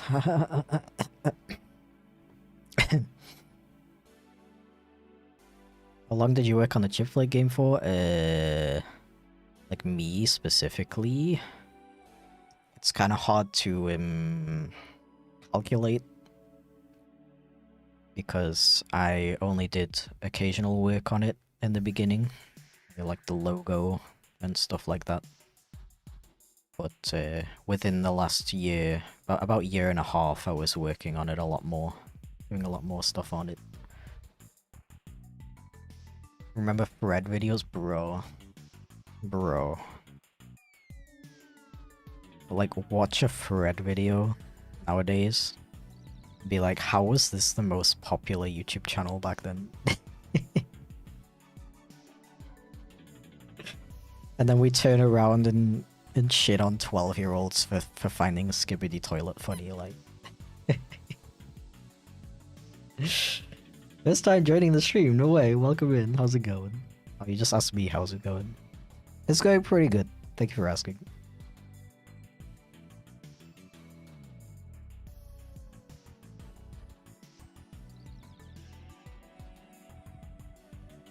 I remember being traumatized by the Fred TV show when I was 5 because I was sad that the bag of flour died. That was a Fred TV show? I think I was a bit too old for that when that came out. I didn't even know that was a thing. Bro, frickin' Fred was on iCarly, bro. I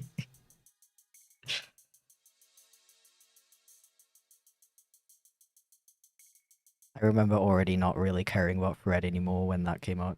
No, actually, you know what? I was one of those guys who was really annoying and being like, Fred is not funny.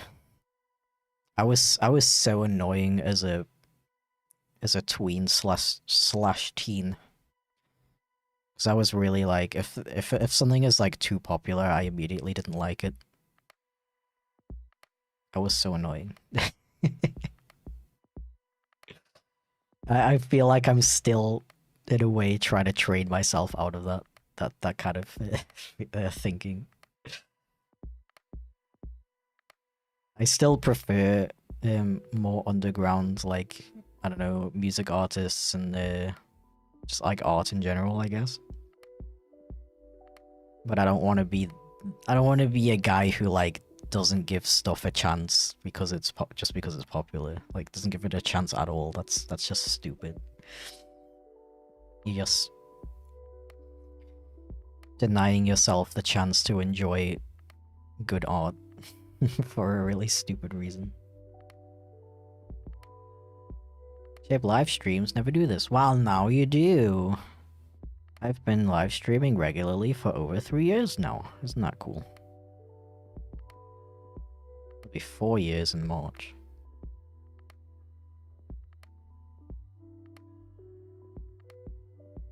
There've also been like 3 Fred movies. Yeah, I know about the Fred movies. I didn't know there was a TV show though. Totally missed out on Fred at all. Good. Everyone loves shitposting no matter what era. Yeah, that's what I'm saying. Exactly that.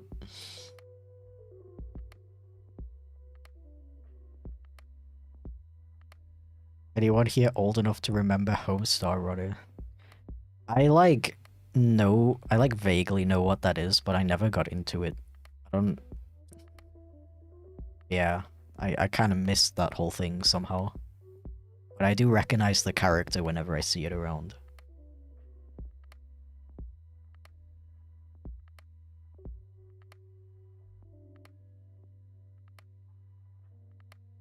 The benefit of being outside the Anglosphere at youth. Missed a ton of stuff like Fred.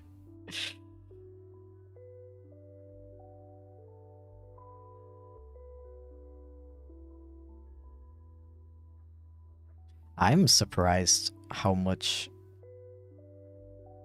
like US and UK like YouTubers were like also popular in Germany. My partner talks a lot about watching YouTubers back then, like British and American YouTubers, despite like barely understanding English. Like, what? You watched Charlie is So Cool like as well? What do you mean? Thought only British people watch Charlie is So Cool like. Thank you for the bits, Skavexy. Welcome in. How are you doing? Back from my start of shift meeting. Oh yeah. What a way to start the day. Hope it went okay. And I hope I can take your mind off work a little bit for the last hour or so of stream today. We're just talking about how internet humor has evolved over the years, which I feel like is a topic we get pretty often on the stream, now that I think about it.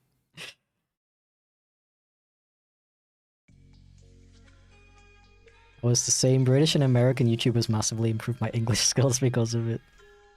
That is, like, unironically so cool. And they're interesting because it's like, you know, when you're learning a subject in school, it's just like boring. You're a kid, you're not that you're not interested in that. But like, you find a funny video on the internet and you want to understand it, and you learn a whole language because of that. That's so fun. That's so cool. I don't know.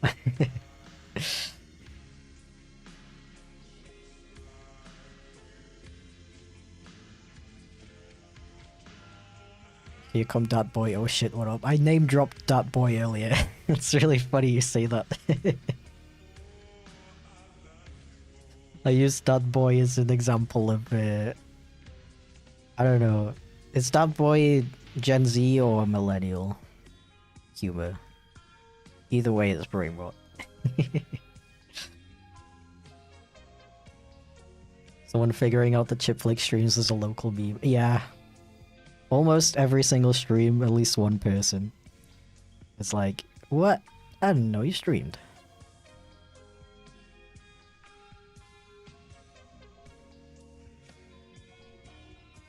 Want to watch Iron Lung? Yeah, me too, actually. I've never really watched Markiplier, to be totally honest.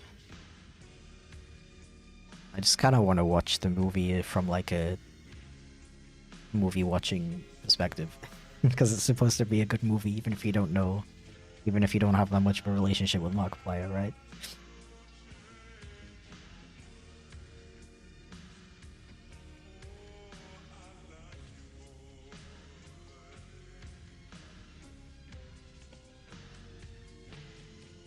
Brain salt, yeah.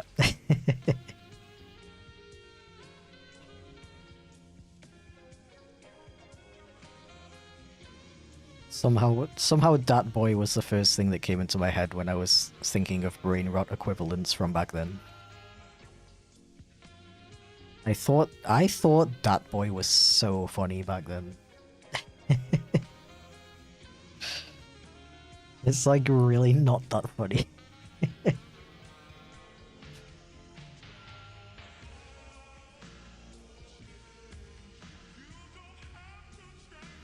Bonjour. Bonjour. See, if there were any like if there were any like funny hilarious French YouTubers back then, maybe I could speak fluent French by now.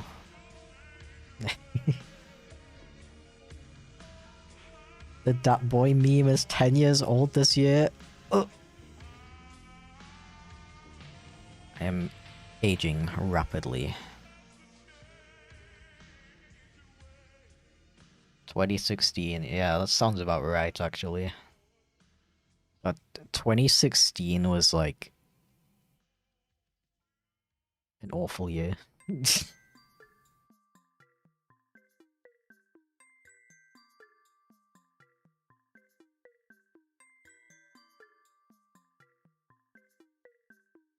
That was like the year when I got sucked into like those really cringe like anti-feminist YouTubers. And I was this freaking like edgy teenager who was like, women already have rights. Because this funny YouTube man with the PNG tuber said so.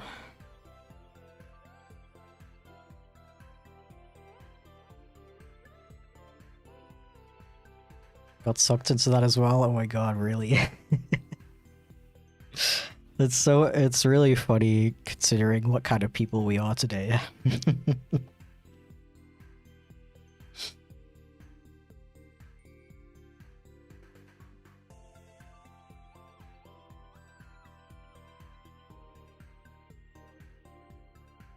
Oh, thank you for the on-shrimp reminder.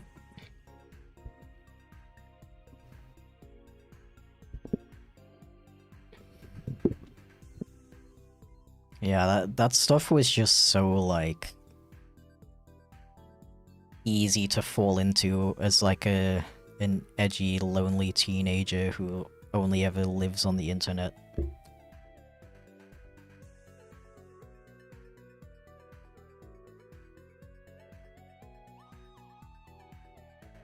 I have such mixed feelings about it because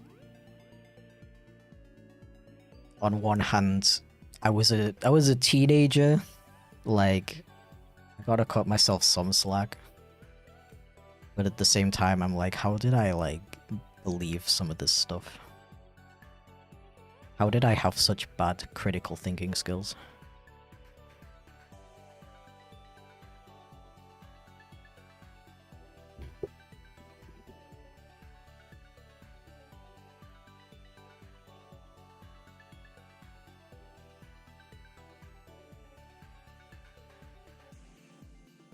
Oh, okay, there's actually quite a few of you have a similar experience, huh?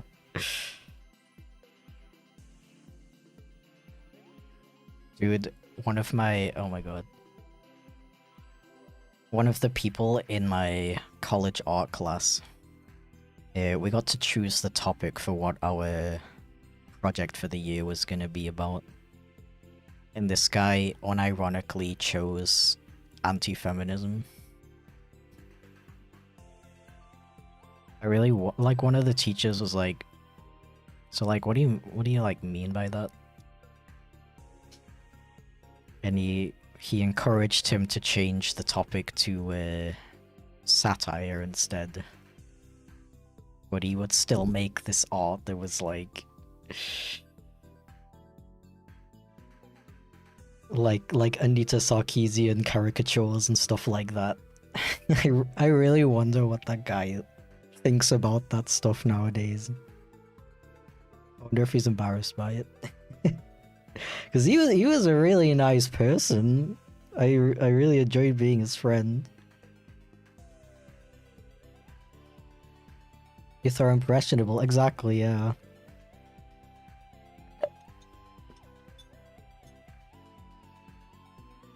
Not my proudest moment, yeah.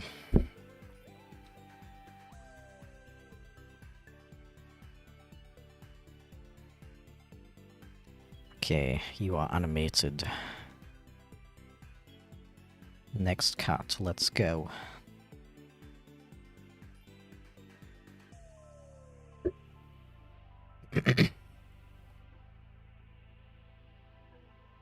Yeah, I remember being really into these, like, anti-feminist, anti-SJW videos back in, like, 2016. Because they were just, like, funny. I just found them funny as a teenager. And I remember, like, the point where I started questioning it was when they when they started. Now, they were funny and they made me feel smart as well. Like, some of these YouTubers I was watching, they had, like, these, like, really posh British accents and stuff, and they would use big words. And they made me feel smart. I remember that. I remember the point the point where I was like, wait a second, was when they were just started being racist. I'm embarrassed that it took me, like, that point to like actually develop some critical thinking skills and think about, like, are these people actually, like, responding to these feminists in the with good intentions, or are they misconstruing what these people are saying for clicks? But at least I got out. At least I got it out of it eventually. At least you got to that point. Yeah, exactly.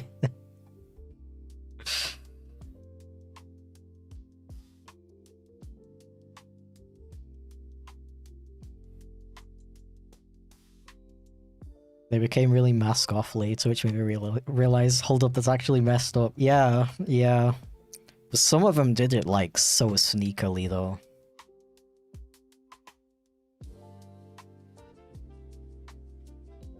For me, like, I still remember the video that got me into that whole thing. It was like this YouTuber who used to be like a science teacher, I think. And he made these videos debunking like fake science videos, you know.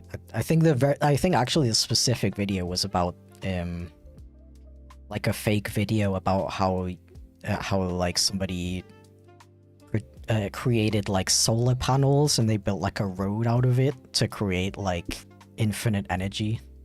And he was debunking this video as fake. And you know, it was a very informative and entertaining video. So I like subscribed to this guy to watch stuff like that. And then he just starts making anti-feminist videos. And that's like how I got into that whole thing as well. Because it would be very much presented as like, here's a stupid person saying a stupid thing and here's why they're wrong. And as a lonely teenager, that was very entertaining to me.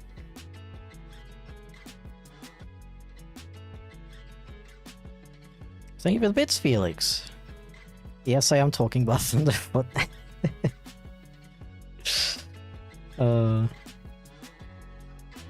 I'm surprised how many of you relate to this.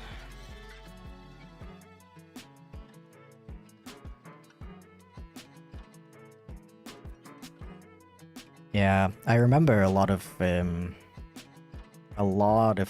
YouTubers. They would start out making like atheist content, like debunking like radical Christians and that kind of thing. And then they would slowly start getting into the anti-feminist, anti-SJW stuff.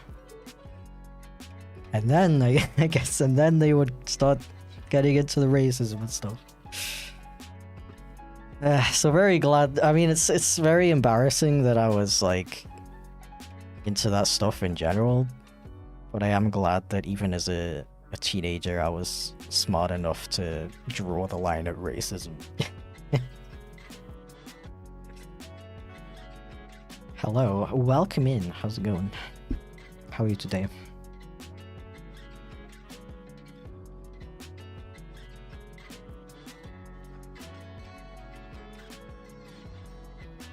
Yeah, thankfully I was never really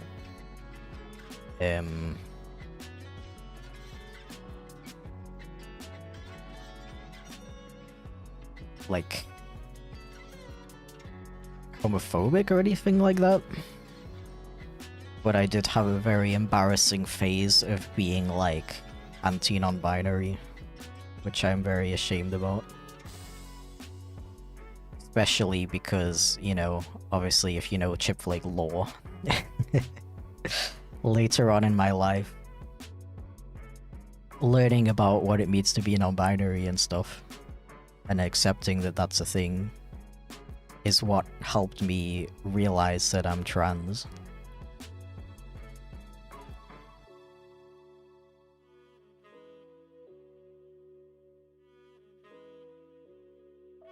How and why have I never known this knowledge that you stream on YouTube and Twitch? I don't know.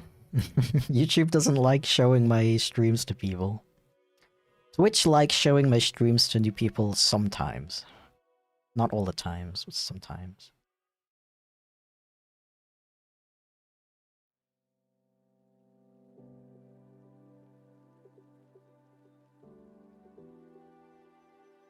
Good, just woke up though.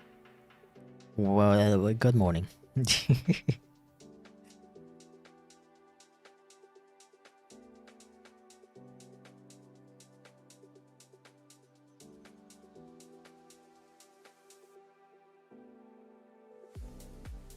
Furry detected? Nah.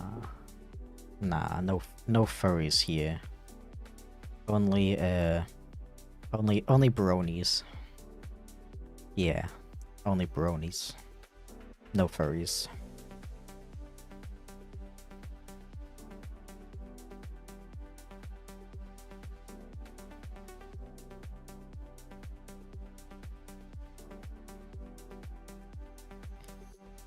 What really picked me up was learning about being transgender and non-binary, to which I was just clueless and ignorant before. Gotta say, I'm glad I kept an open mind about it all. Oh, you know what? What's quite interesting? Back then, when I was a teenager, I used to watch this really, really transphobic, trans creator. And one day they did a live stream with a quote-unquote SJW known as ContraPoints, who was like a very, very big trans content creator now. But back then she was pretty small. And back then she actually identified as non-binary. And the whole live stream was a debate about like, is non-binary like a valid identity and stuff. And I watched this stream back then, obviously expecting to like clown on this person because they're like stupid. But I ended up actually agreeing with a lot of the things that ContraPoints was saying. And ended up subscribing to her channel. And back then, I think she's deleted it now, but back then she had a really good video, like really explaining what non-binary is. And that was like the turning point for me. That was when I was like, okay, that makes a lot of sense actually. So yeah, it's kind of interesting that I went from like watching this transphobic creator and then actually like coming to disagree with them because of this debate they did with someone I was expecting to disagree with. Warrior Cats, bro, we're like going full nostalgia on this stream.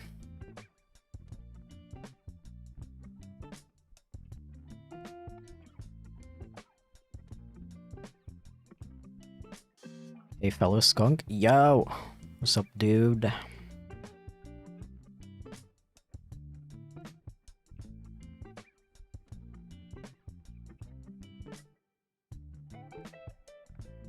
think being around a better group of people helped me change my mind. It's easy to be ignorant about a type of person when you've never met someone like that. That's very true. Yeah, unfortunately I didn't, like have anyone like that back then. I was very much a loner. Especially as I grew older, I just had less and less friends and less variety in the friends that I did have. Well, diversity, I guess. Variety. So, yeah, very embarrassing that, like, I literally formed all of my opinions based on YouTube videos back then.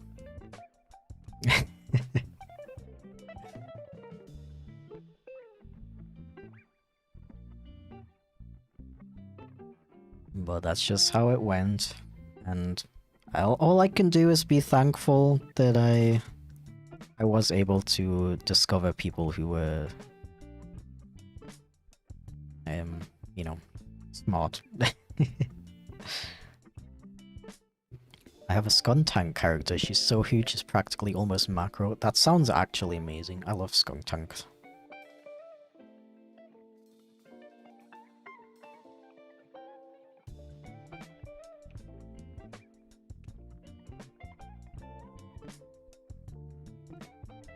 Thank you for the bits, Felix.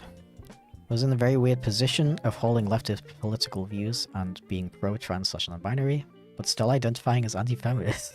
It's quite a weird time in my life. That's very interesting. Thank you for sharing.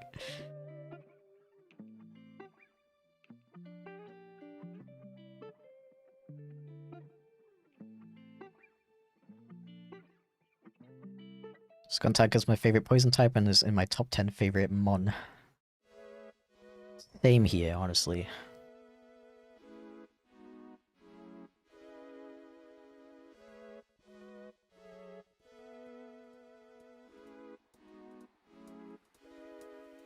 embarrassingly watched a lot of Piers Morgan when I was younger. Absolutely regret it these days. He's an awful person.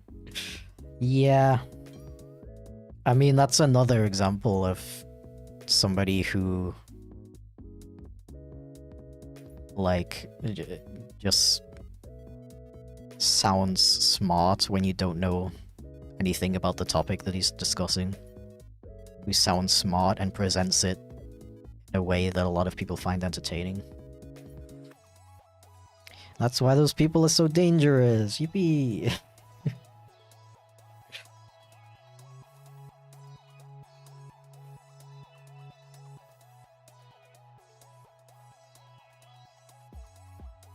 How about you? I am pretty good, thank you for asking. I'm very much enjoying working on these commissions today.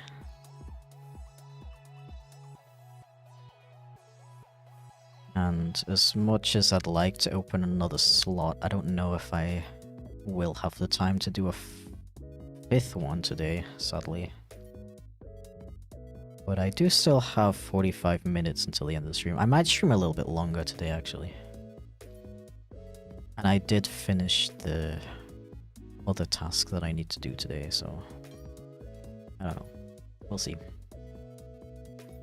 Keeping the whiskers in mind? Yes, I even wrote a little note here, so I wouldn't forget.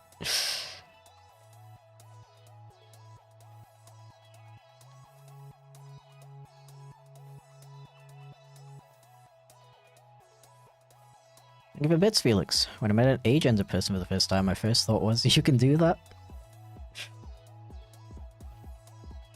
Yeah, I have another embarrassing story to tell. So like right when I was in the middle of this, of like watching these anti-SJW YouTubers, I also realized I was bisexual. Funny timing, I know, but yeah. And my college had an LGBTQ club. And I went there because I was lonely and bisexual. And one of the people in that group was non-binary. And I remember, like, it's so embarrassing. Like, I remember, like, sitting here in this club, and there were people doing, like, presentations about, like, I don't know, representation in media and stuff. And I was, like, actuallying them the whole time. Like, just that kind of stuff. And, like, finding out that this person was non-binary, and they were like, oh, they were like telling the teacher who was like overseeing the group, like, oh, I actually go by this name now, and me in my head thinking like, heh, what an idiot. That makes no sense.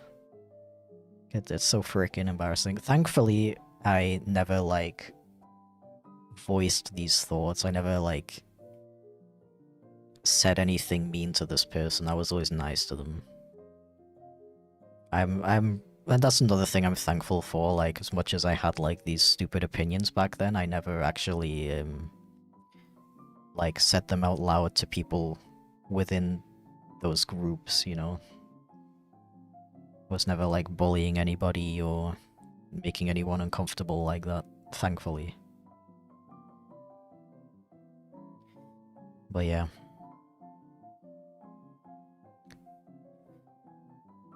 But it's okay, because we grow and we learn.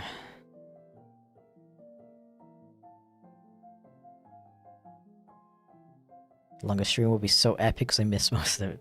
I appreciate the enthusiasm.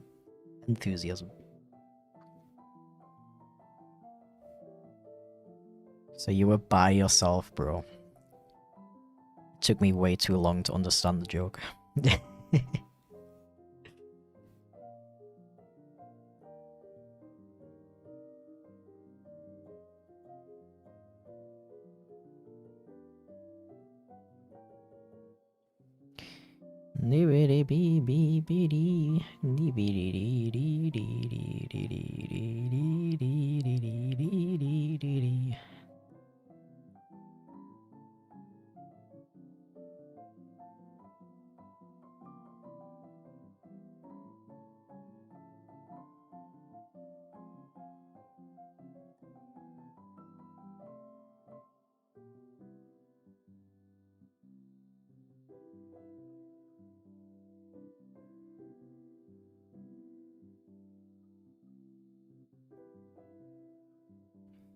Yeah, look at this cute little dude.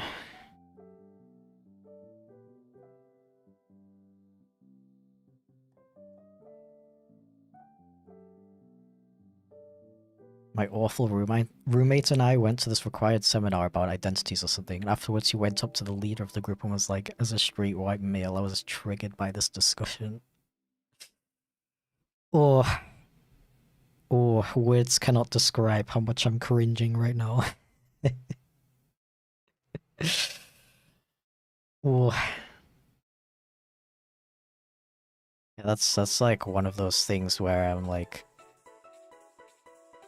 somewhat thankful for my social anxiety that I never had the balls to do stuff like that.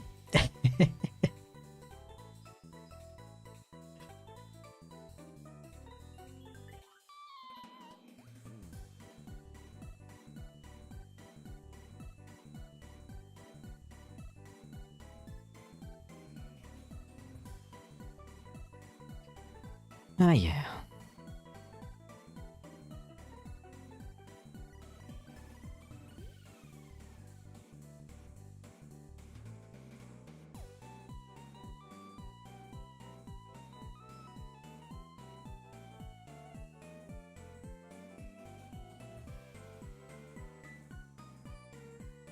Do the numbers 0781 sound familiar to you?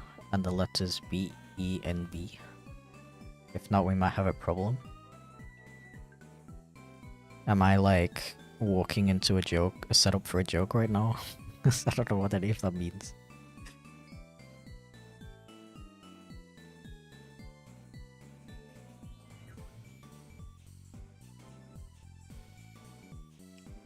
He eventually got to a point where he would never go to classes, slept all day, lived off only Pop-Tarts and Pepsi, and got a kidney stone and dropped out. Never had a roommate again.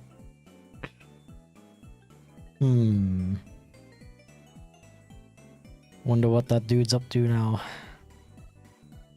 You think he also had an epiphany and transitioned?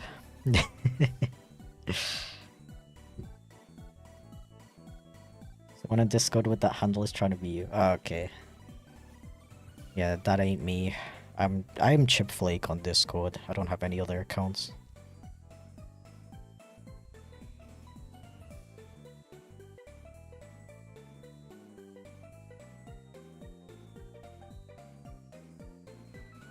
Wouldn't be surprised if he transitioned. He was a Brody anyway, that's a sign.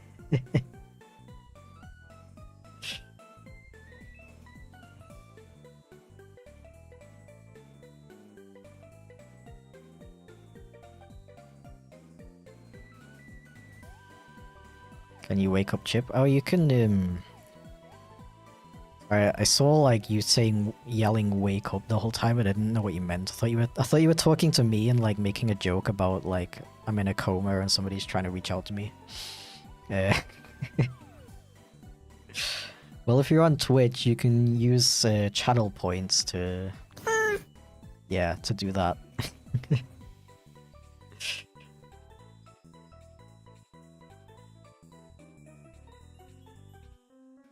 Yeah. Yippee! Sorry, I just didn't want to make it obvious. No worries, no worries.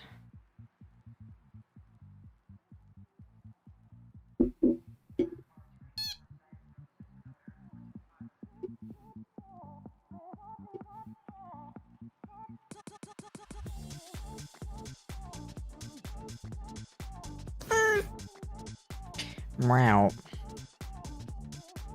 I think it's very brave of you to admit you previously thought those views. I appreciate that, thank you. It's something that deeply embarrasses me.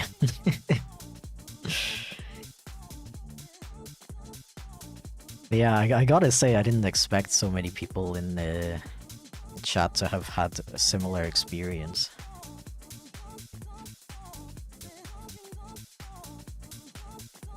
Is this a 24-hour stream? No, it's not. I'm sorry. I don't. You're like the fourth person to ask. I didn't realize my title was so misleading. By 24 hours, I mean the commissions will be done within 24 hours. I'm not gonna stream the entire process though. If I stream art too long, I tend to get tired after a while, and that affects my ability.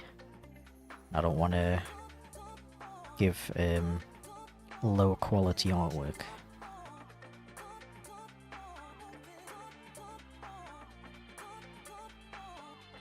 We've all had formative years. The embarrassment's also a sign of progress and growth. That's very true, that's very true.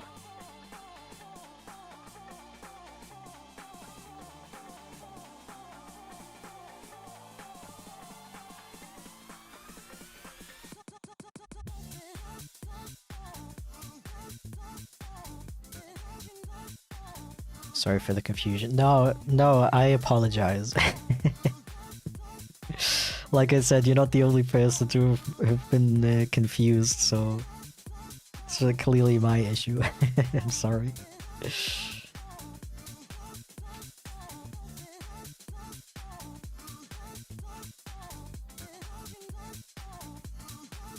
Seriously, that's one of the best VTuber models I've ever seen. I love it so much. Really, thank you so much. It's really sweet of you. Pretty happy with how he came out. You can tell because I've been using him without feeling the need to make a new one for like a year now.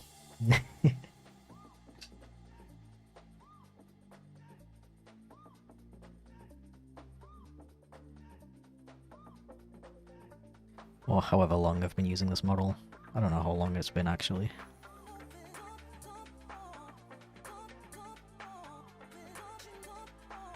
So long does not have to be goodbye.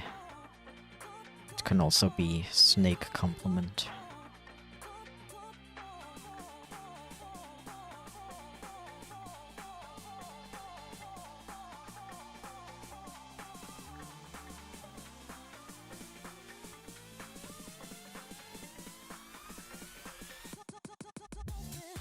Yo, thank you for the bits, Q-Zip.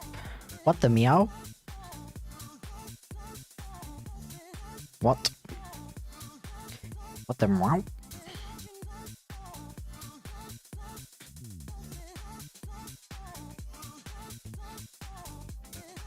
What the hacking heck? If you'll pardon my French.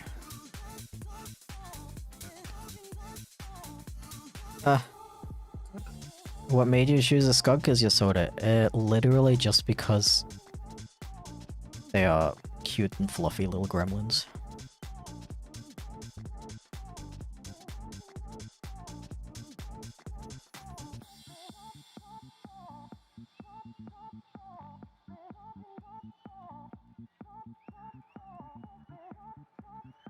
I really like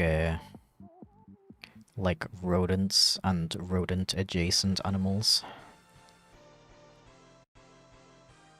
I just feel like they like hit me in a way. It's 11:30 in my time, should probably go to bed. No worries. Good night, Trance, and I'll send your completed commission probably when you wake up. Thank you for commissioning me, I appreciate it. And for hanging out so long.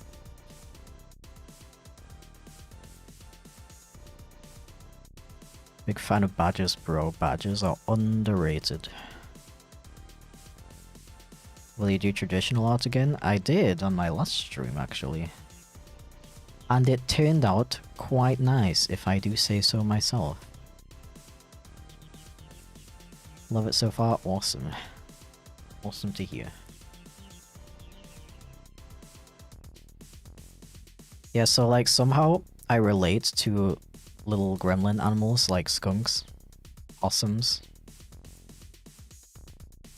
But I also relate to cats. And I also relate to dogs. That's why I have a million Sonas.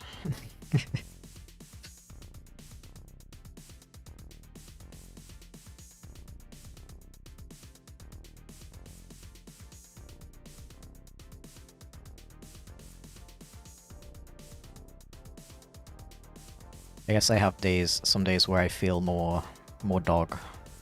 Some days where I feel more skunk. Some days where I feel more cat.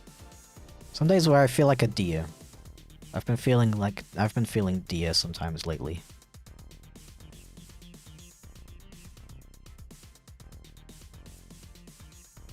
Mao? Yeah, exactly.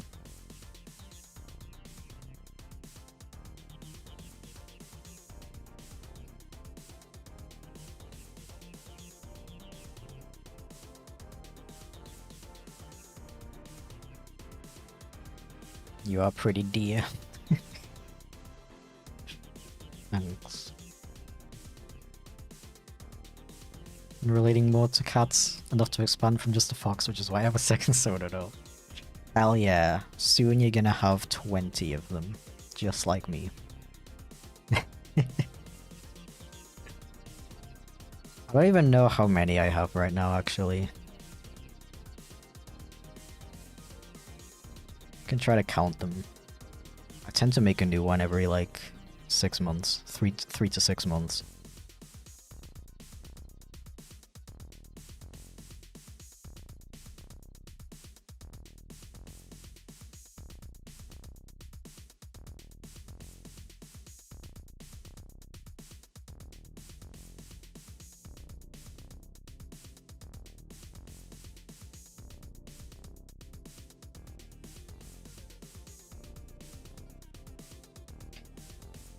Dee dee dee dee dee dee dee dee dee dee dee.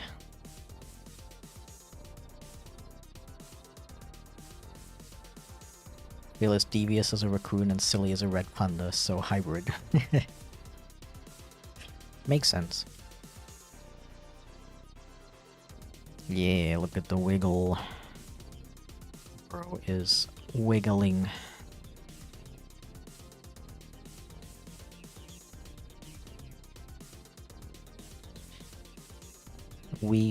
Wiggle.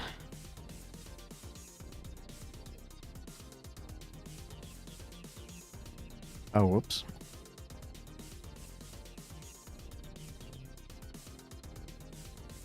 What the flip?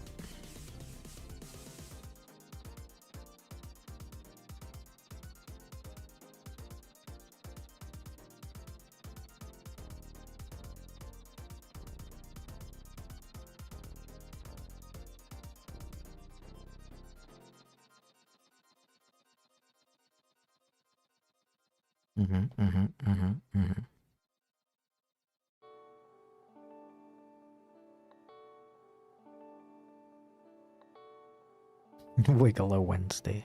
Yes. It is Wednesday, my dudes.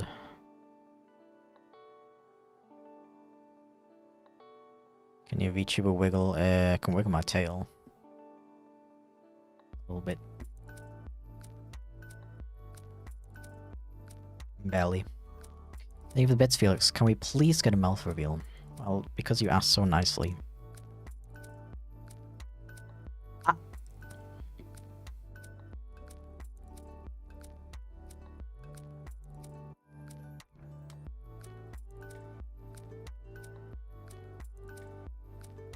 The trick is to roll every animal you relate to into one big hybrid Sona, or have a shapeshifter. I've thought about having a shapeshifter Sona to just like solve all my problems. It doesn't feel right though. It feels like all my Sonas should be like separate identities. Except for Ryan, he's technically a shapeshifter because he can transform into a werewolf.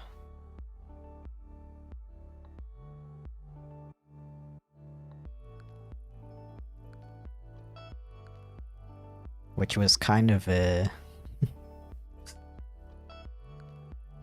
kind of a fluke. Am I using that word right? Some friends of mine went to a furry convention. They bought these, like, badges that say, like, your species on them. And they bought me a werewolf one. So they thought I was a werewolf. And I was like, oh, actually, I'm just a husky wolf. And they were like, oh. And I was like, but what if I was a werewolf? And now, now Ryan is a werewolf, and I've drawn multiple art pieces of him as a werewolf, so it's canon. It's canon now, yep. My boyfriend is shark, bro. I love sharks.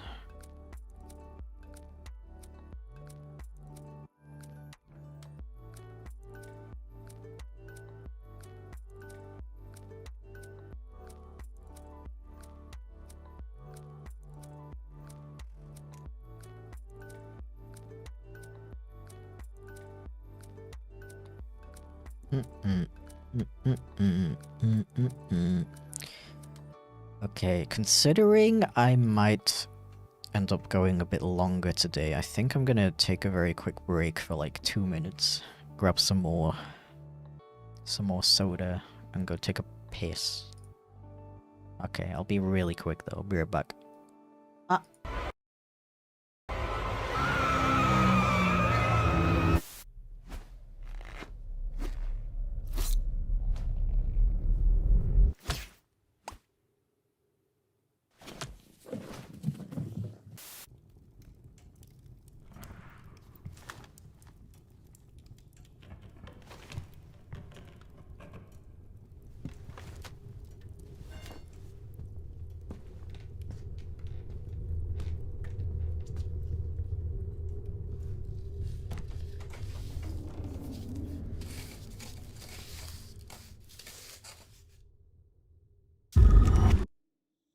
The most terrifying thing of all is that his legless form now exists in the third dimension.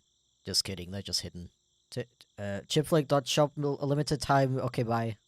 So, it's been a while. 5 whole years since I uploaded on this channel. I guess I have some explaining to do, huh? Yeah, so the reason I've been gone from YouTube going on 10 years now is I've actually been making a video game. Yeah, I took the last 15 years off from YouTube to learn how to code, 3D model, produce music, all by myself. Yep, I made an entire video game, completely on my own. It took a really long time to learn all these new skills, so I'm sure you can understand now why I've been gone from YouTube for the past 20 years. Haha. So, after 25 years, why did I just now decide to return to YouTube? Well, to be completely honest with you, see my wife, she knows someone who was able to hook us up with a cardboard box. So it's not too bad, you know, my wife and our 1.5 kids. We've just been hanging out and saving a few costs, while I do nothing but make this video game all day, every day. She's a stay-at-home mom, so... Oh, there she is now! Oh, yeah? yeah, that's true. Hey, don't say stuff like that in front of the camera. Listen guys, the video game I've spent the last 30 years working on is actually coming out this year. I'd really appreciate it if you'd wishlist it and grab a copy when it comes out. I don't know how many of you know this, but every time you make a video game, Nintendo gives you a yacht. If I'm honest, that's actually the reason why I decided to leave YouTube for 35 years and make this video game instead. For my wife, she really wants this yacht. Alright, well, I'll tell you one last secret. I've actually been considering breaking my 40-year absence and returning to YouTube once the game is out. Maybe even making a storytime animation again. Wave of nostalgia. How long has it been since I last made one of those? It must have been at least 45 years now. But I might consider making them again if you subscribe. Wink. Okay, I gotta go. Those quests aren't gonna program themselves. Oh, I'm just vibrating at the thought of refining all that HTML code. Goodbye, friends.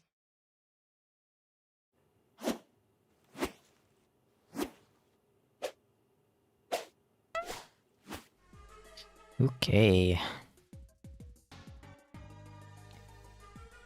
So I can't go super overtime because my partner is streaming later, but I reckon half an hour to an hour over time.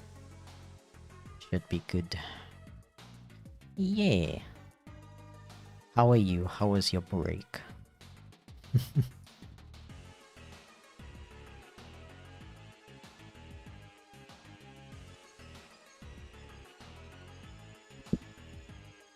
I believe you were gone from YouTube for 50 years. Yeah, yeah. I just needed the break. I needed to go and live in a cardboard box.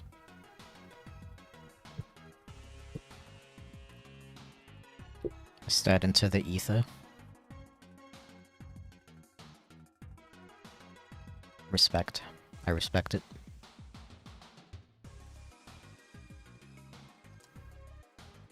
Ah. Logged out of work and I'm off for the weekend. Hell yeah.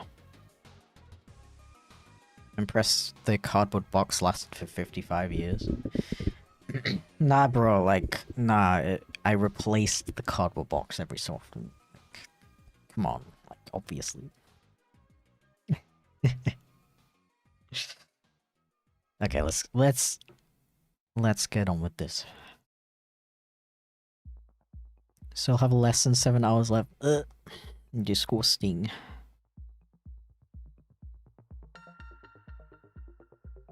If I had the time for it, I would just stream for like the entirety of your shift, just to give you some company.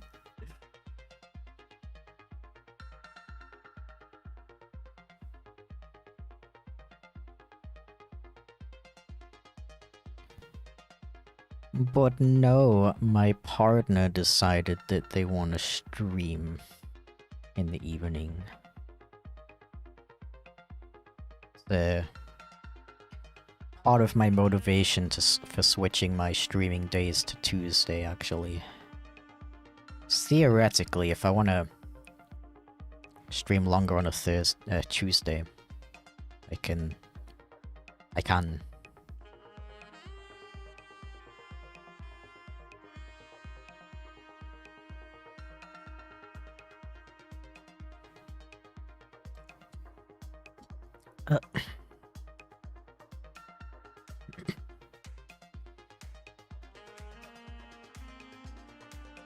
I feel a little weird drawing this pony because it genuinely looks like my old art style from when I was a brony artist.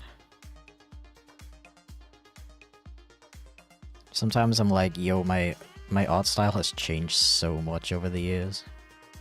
Now I'm drawing this and I'm like, have I even evolved as an artist?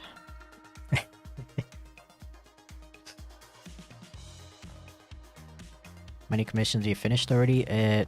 Technically none of them because I've been working on them all like at the same pace. That's just how I prefer to work somehow, I don't know.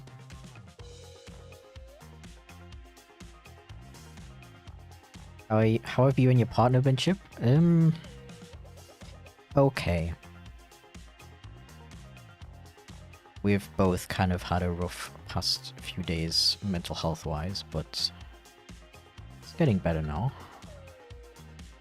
Especially because we have a visitor at the end of the week, which is going to be very nice. Yo, Dirk Hogs, let's go. Welcome in, Dragon.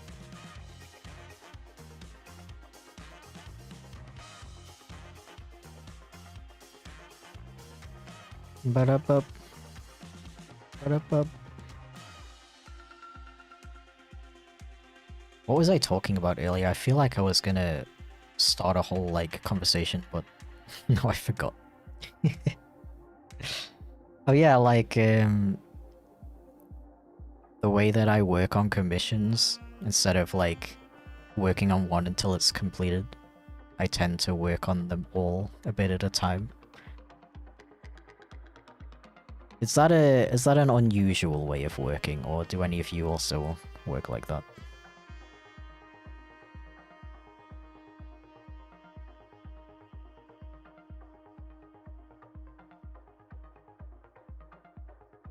I don't know. I guess part of it is like when I'm doing line art, for example, it's easier to keep doing line art than to take a break to do colors and then come back to the line art again. So I'm in line art mode right now, so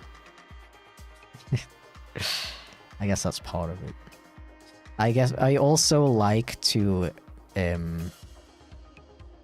like as soon as I can after I receive a commission request, I like to get started on it. Because I feel like as the commissioner, as the client, as the person who's receiving the art, it's kind of like a way of me saying, I have received your request and it is in progress. Because as we've discussed many times on stream before, it's a bit of what do you call that? Bit of an issue when it comes to online artists not working on the stuff they've been paid to do.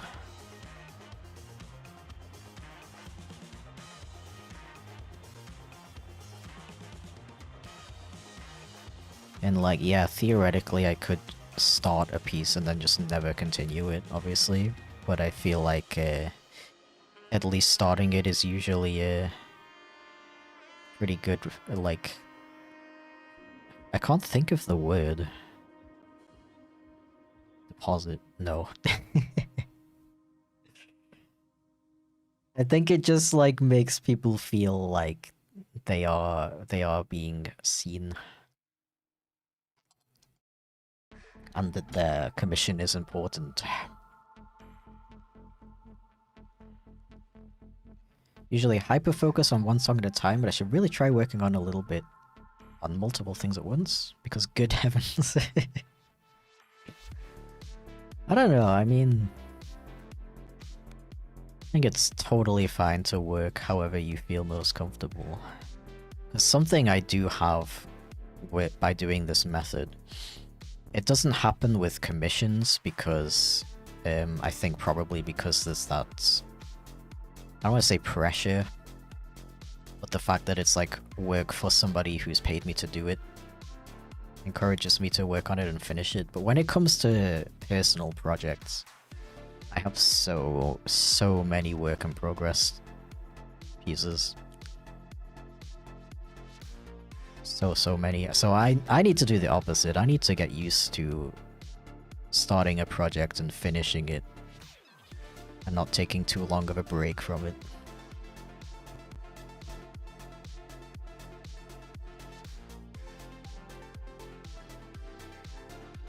Because that, like, it keeps happening that I take so long of a break from the thing. When I come back to it, all I see is like mistakes. To the point where I'm just like, you know, it's not worth continuing to work on this thing, so I'm just going to be fixing mistakes the whole time. I should just redraw it sometime.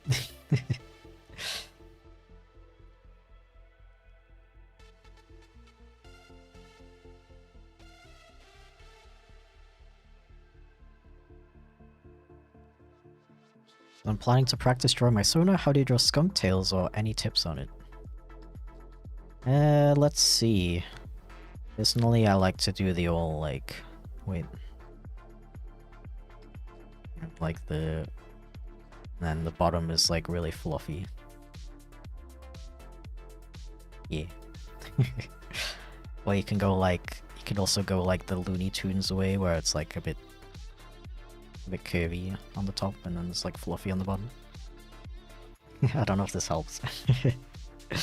It's usually like the fluff on the bottom that helps sell the skunkness of it, I think.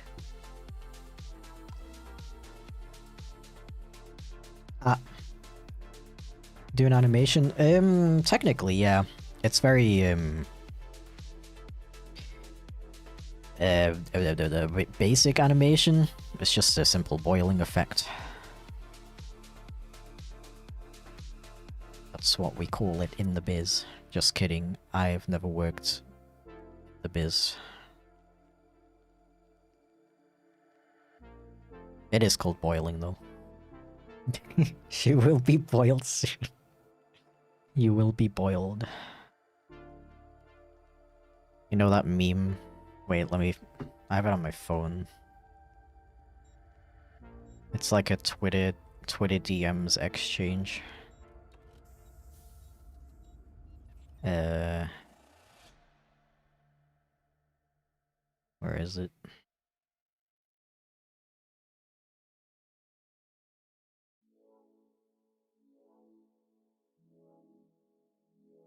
Wait. I know it's around here somewhere.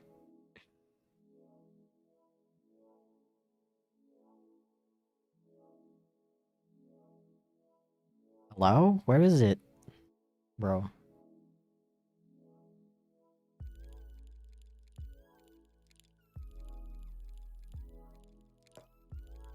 Oh, I swear it wasn't this long ago. I swear it wasn't this long ago. Like scrolled all the way to the bottom of my meme folder on my phone. And I can't find it.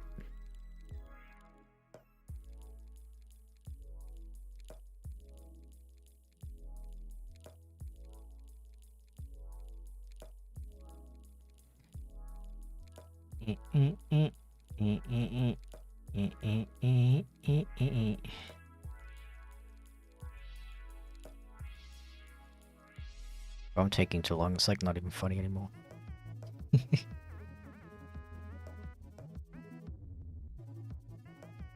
Yeah, so like somebody gets a DM on Twitter and they're like, hello, I would like a commission. I will not be paying you as I am merely a minor, 17 in brackets. And the other person's like, WTF? No flipping way. Not cool. And the other guy's like, you will be boiled.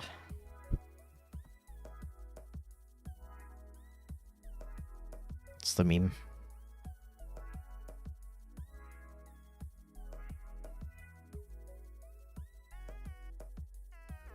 So now I quote, you will be boiled all the time. Honestly, quite incredible.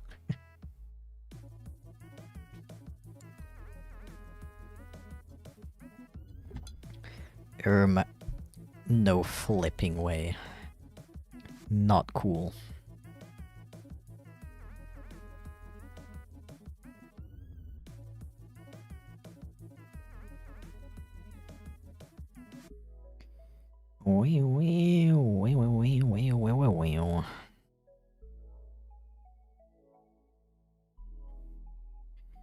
Okay, guys, it's been long enough. You gotta tell me what you're doing right now.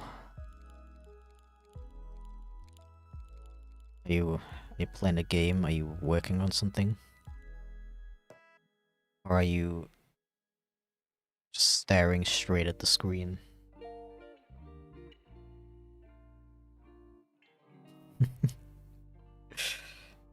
Work. Ew. Disgusting. Working on my After Effects plugin. Ooh. Do you mind sharing what that entails? You don't have to, of course. Minecraft, yo. I haven't played Minecraft in ages. But also, like... it kind of scares me because there's so much new stuff nowadays. Feels like a completely different game. Running barrows in old school RuneScape. Talking about old games. We'll be streaming later. Nice.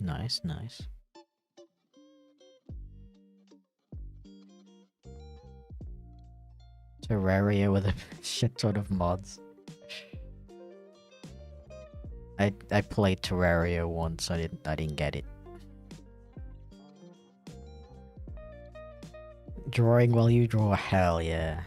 Well, what you drawing? If you don't mind sharing.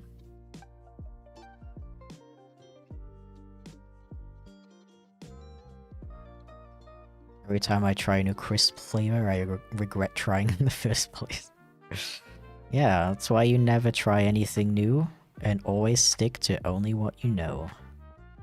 Never explore new things. Play more Stardew Valley.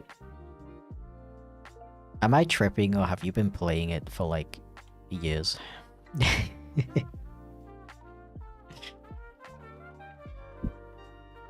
Drawing book pages for autistic children for a few extra bucks. Oh, that's nice.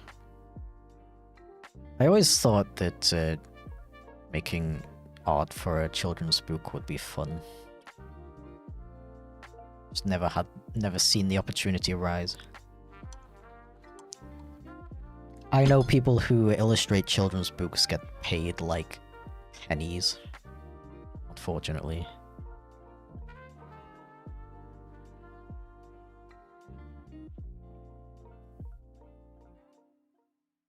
Trying to recover from getting mentally frazzled from listening to a certain metal album on vinyl. And also drawing Joel. I see. That's a interesting combination. I wish you a good recovery, question mark.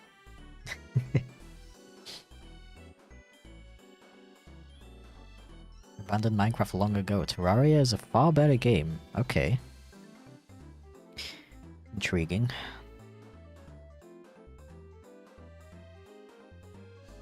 Yeah, I think if I ever want to try Terraria again, I would need someone who's like obsessed with Terraria to like guide me. Because trying to play the game by myself, not knowing what to do, I was so confused. I didn't get it. Got headbutted? What the flip? Not cool. It's called Control Group, so it lets you group and reselect layers with keyboard shortcuts rather than have to pre-comp them. That actually sounds amazing. A little over a month, the addiction is real. Yeah, Stardew Valley is painfully addictive. Very true. I've had my phases as well.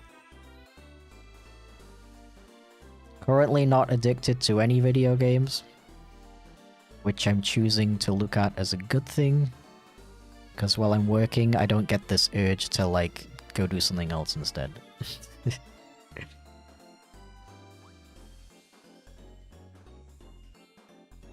I'm the guy staring at the screen, just kidding, debating on drawing some stuff for my commissions page. Okay, but like, what if you like do it? Just do it. Just do it, bro. Just do it. Enjoy drawing birds, mostly eagles. Oh, nice. I don't know too many people who draw lots of birds, to be honest, so that's cool. What drawing software do you use? This is Clip Studio Paint.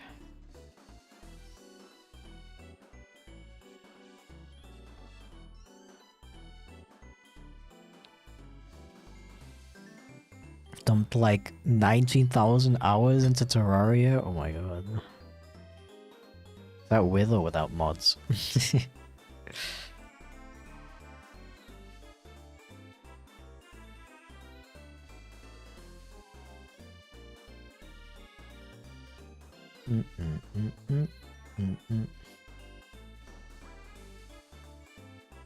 Hold on, you're right. Explodes.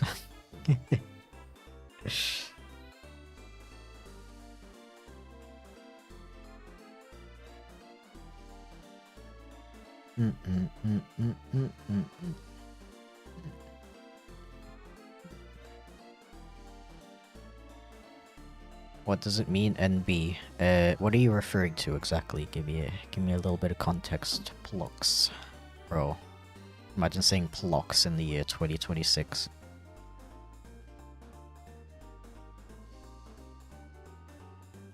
All this talk about YouTube poops and that boy is getting to me.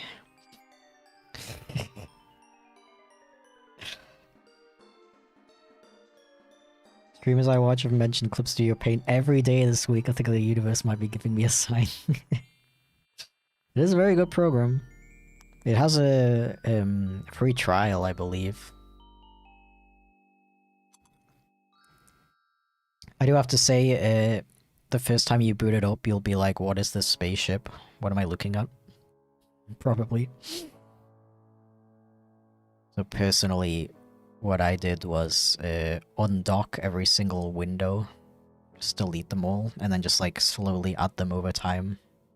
Add them myself. Like this layout with like all these windows and stuff, this is my own layout. Because the default layout, there's just so much stuff on your screen that you don't even need, or at least I don't even need. So weird. In the same boat as yours, having already made it, but focusing on marketing now. Even added Stream Deck support, partly for the marketing goals. Ooh. Intriguing.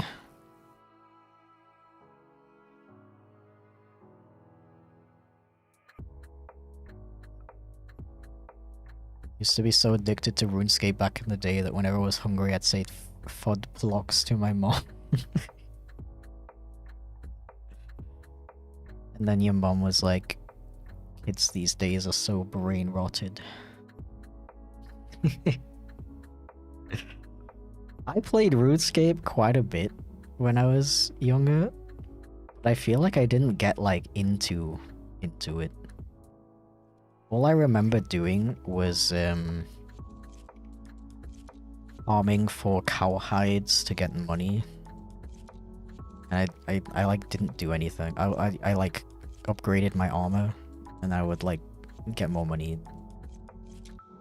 And then guys would come up to me and give me free stuff because my avatar was a girl.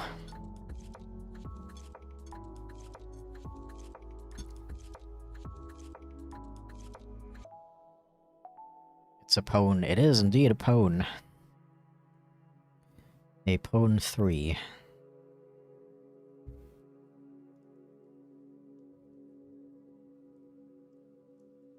We're going full mid 2000s to mid 2010s nostalgia today.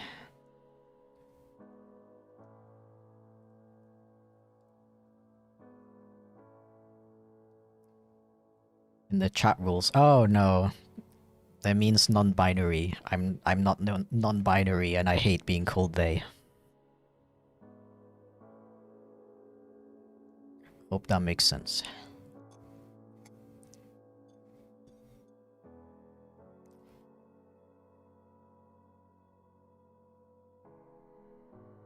Never knew how to be a proper endgame or good player, just kind of vibed. Yeah, I guess personally I almost used it more as like a social platform than an actual game. Just walking around and talking to people instead of actually like what do you do in RuneScape? You like are you supposed to go into dungeons and like fight stuff, or like I don't know what what are you doing? What do you do in RuneScape?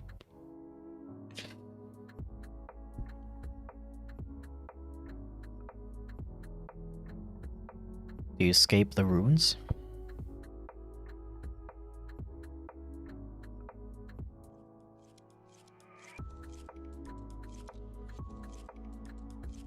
I remember what my best friend in primary school was like, give me your RuneScape password so I can like do stuff on your account. He like pressured me into giving him my password. Eventually I was like, oh, okay. And then the next day he was like, oh, I tried to get into your account but it didn't work. I was like, oh no, what could have happened? I definitely gave you the right password. I didn't give him the right password. Still don't know what bro wanted with my account.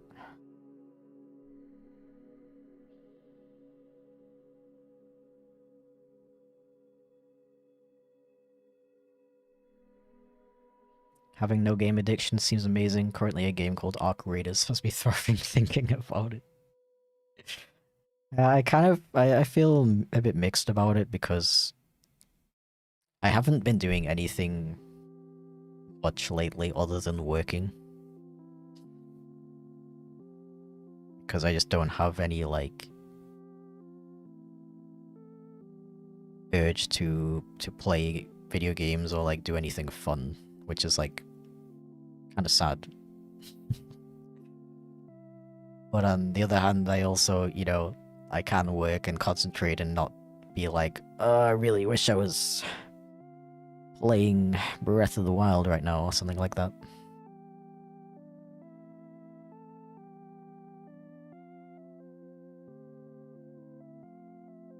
Okay, these guys have all been successfully wiggled, which means we can finally start coloring them in. Yippee!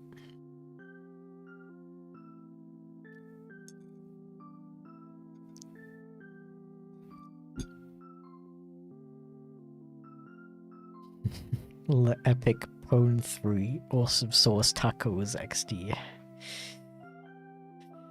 Oh. Remember when everyone found mustaches really funny?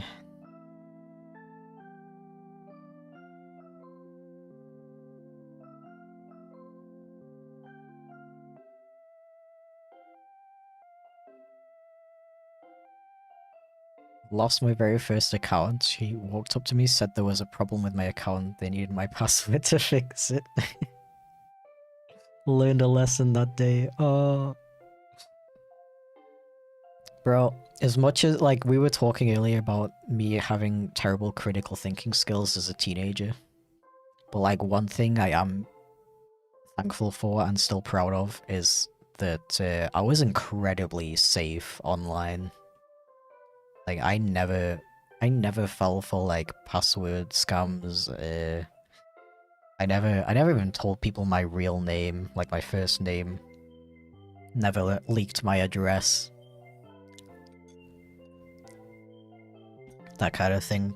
I was always really safe online.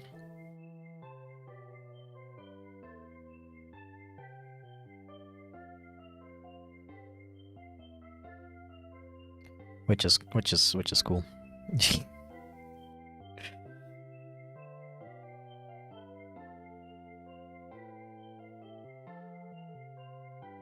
Boop boop. Okay, so this is a very adorable, fluffy ferret.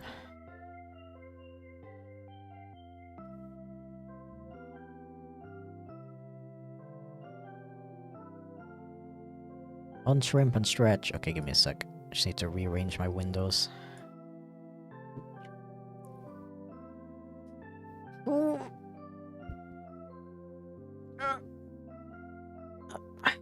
Thank you very much for the reminder.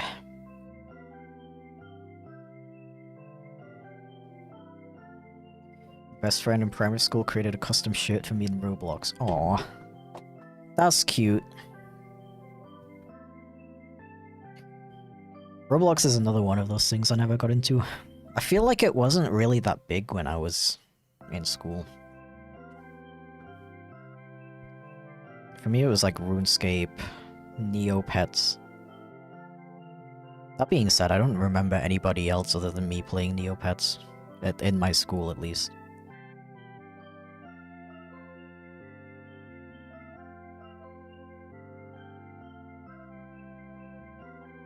When you work and constantly keep drawing, do you ever get sick of drawing over and over? Not really, to be honest. I do rarely have that. I mean, sometimes I feel like, oh, I don't feel like drawing anymore. But it goes away pretty quickly, to be honest. The main issue I have sometimes is, I want to draw, but I feel like I can't. It's like not turning out the way I have it in my head. Like art block kind of thing.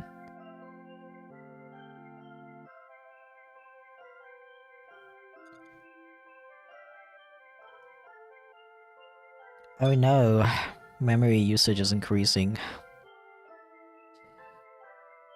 It's fine. It's fine. Every time, I get that message a lot, but it has never actually crashed on me, so I think we're good. Did you have Webkins? I actually didn't. I knew about it because I remember the frickin' YouTuber that got me into animating was actually had the name Webkins in their name. And like a ton of those like animators back in the day were really into Webkins. But I was always really scared of like asking my mum for stuff that costs money. And I'm not sure if Webkins was even, like, available in the UK, actually. Because it's like these, like, plushies, right, that you can also play with online? I'm not sure, I don't know. I never fully understood what Webkins are, and I still don't.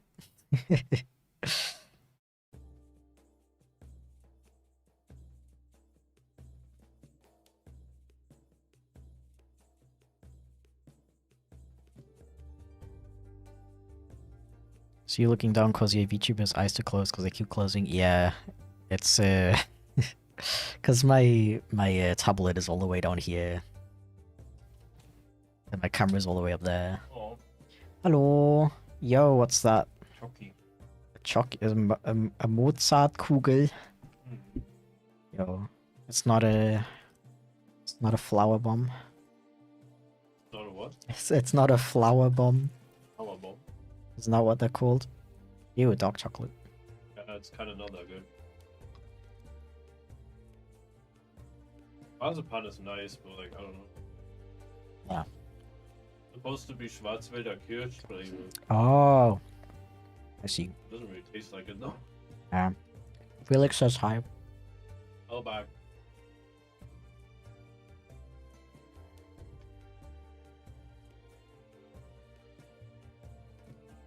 Yo, bacon! Woo! My dad smoked it. Yo! Smoke bacon! Woo! Oh, sorry, bread person. Your message came in too late. Thank you for the bits, by the way, Felix. Yeah, this chocolate thing is kind of gross.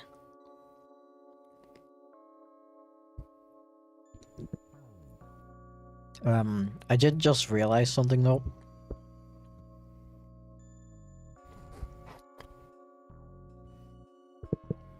That I can just move my monitor down. So my camera is a bit more level with my face.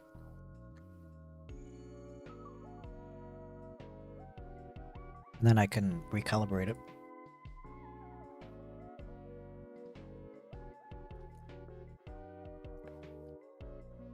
Yeah, now it should be better.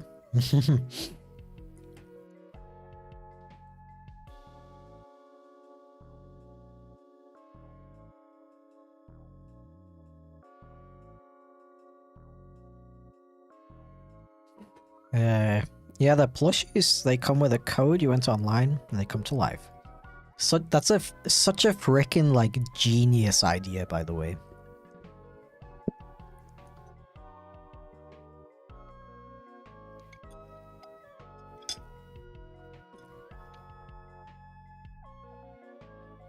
But yeah, I was too scared as a kid to be like, to go to my mom and be like, yeah, so it's like this plushie, and I can like play a game with it online.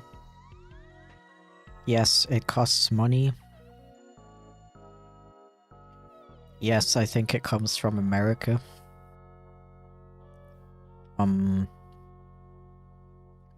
No, I don't think it's a scam, because lots of people online have it.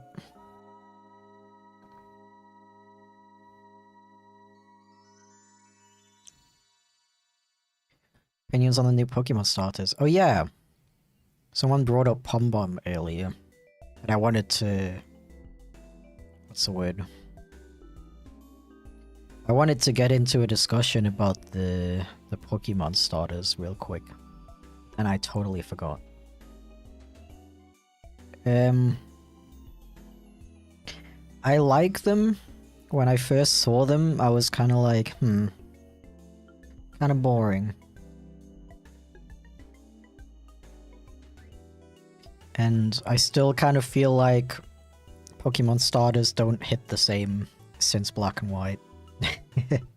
even Black and White, to be honest, I felt like the starters didn't have the same vibe as all the other generations. Yeah, I think they're cute, but like...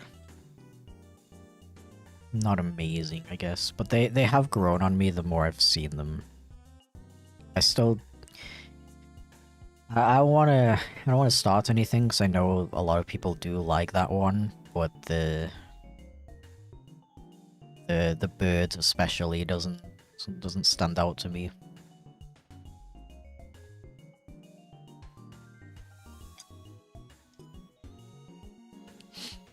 Did you enjoy all the Ace Attorney games you played? I did, I really enjoyed them.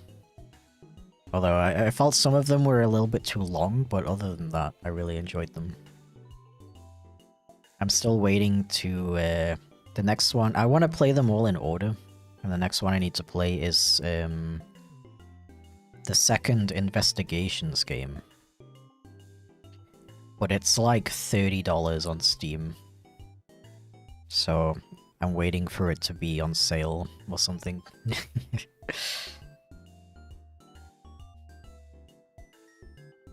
But I'm hyped to play it though, because I really enjoyed the first Investigations game. I really enjoyed the gameplay of it.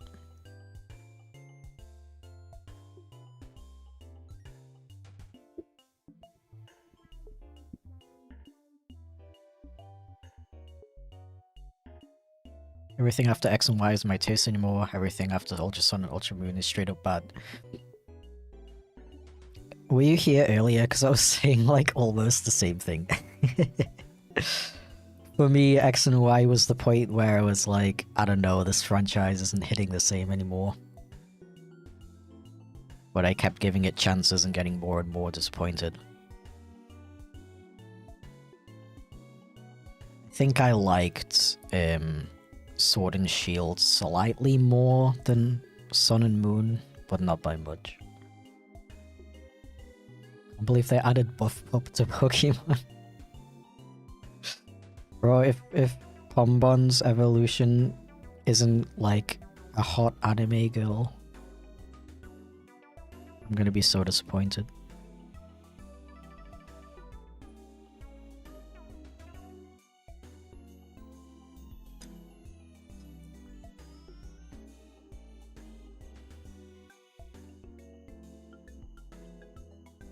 Usually one good starter in each new gen, but there hasn't been a knockout starter hat-trick since Gen 4. Yeah.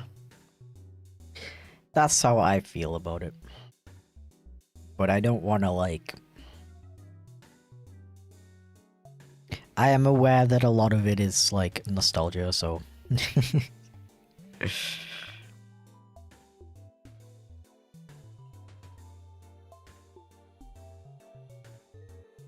Chipflake. Kimmy Cat Bean.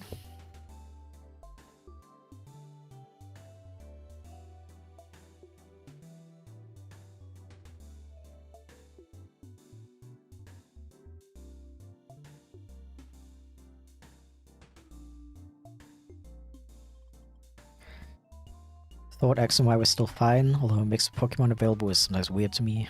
Maybe that's because I find many of the new ones to be a bit weird. Yeah. Nah, X and Y was like the turning point for me, unfortunately. I was extremely disappointed by that game.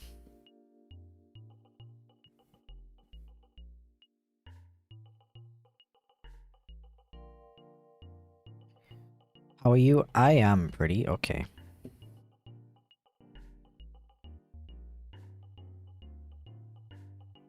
How are you?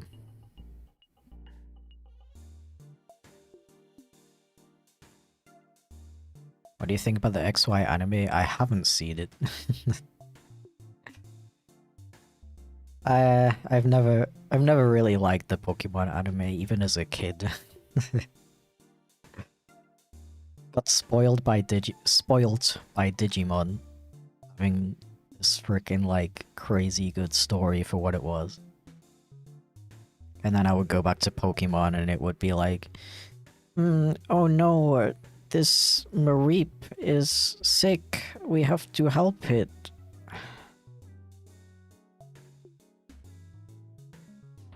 Oh, I'm doing this on the wrong layer. I need a separate layer.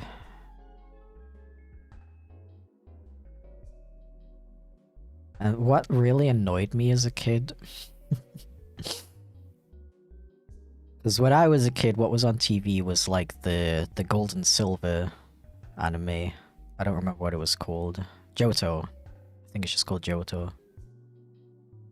There was like this side plot where Ash has this golden Pokeball, and he can't figure out how to open it. He has to find somebody who can open it. And I was like, I watched the anime and I was like, bro, when are they gonna open this frickin' GS ball? It was called the GS ball. And you know what they did? They actually never resolved that storyline. I think it was something weird where they wanted to resolve it in like a movie, but that didn't work out. So they just had to like write it out of the show. And the way they did that was that Ash gives the ball to the Pokeball guy, Kurt, and then then we just never speak of it again.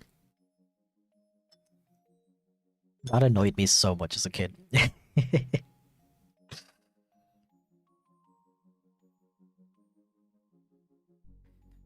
Wasn't it supposed to be something about Celebi? I think so, yeah.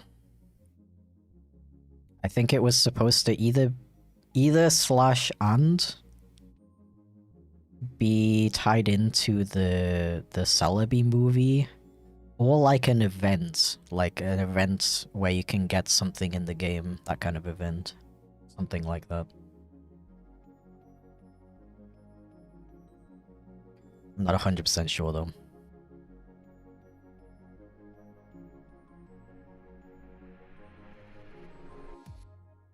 Meant to lead into an event item for the games. Oh yeah, there we go. Thank you for confirming that. I did think it was something like that. That's how it was in my memory.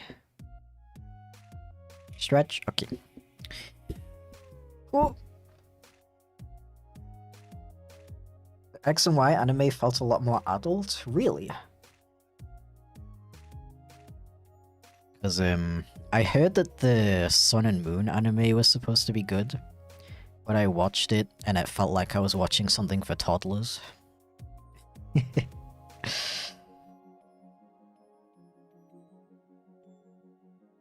So I just kind of assume that most of the Pokemon animes are like that. And finally drawing, thanks for getting me out of my debating phase. Hell yeah. I'm a little sick, but the worst of it was yesterday. Apparently I'm on the mend. Nice. Dude, so many people are sick right now. I really hope I don't get it.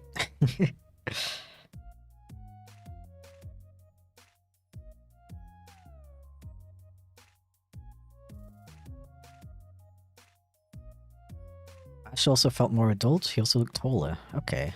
He's more like a teenager in XY. I see. I have heard quite a bit about the XY anime being especially good compared to others. And then in the Sun and Moon series, they turned the animation style into this weird cartoony style. Yeah, yeah. I do quite like that style, to be honest, from like an animation perspective. I think it's cool. I'm glad that they actually like experiment and don't just do the same thing over and over. But like the anime itself was just like too childish for me, I guess. It's a cute chip. No.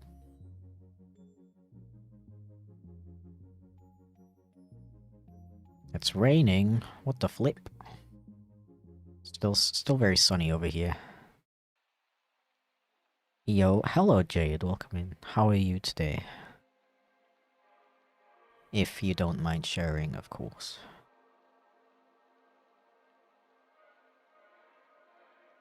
I feel like it was something else I wanted to talk about, but now I forgot.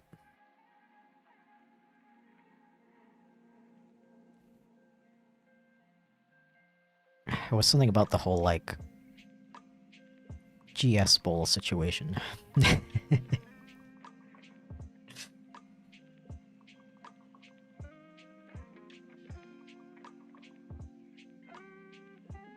Yeah, no, I don't remember. Man.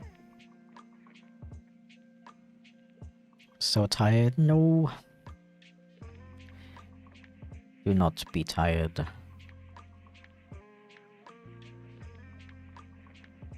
You're welcome for the very helpful advice.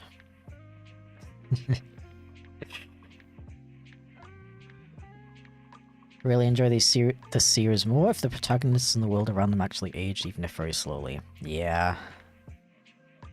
I still don't really understand why they decided to just keep doing the exact same main character every single time. You know what I really liked as a kid? The frickin' Raikou movie. I loved that movie so much. Because I love Raikou. I love Typhlosion. Typhlosion is in that movie a lot, and it's very adorable. And I loved, I thought the characters were really fun to watch, because I was a kid, and I was like, yeah, I'm so glad I don't have to watch Ash again. I'm so tired of Ash.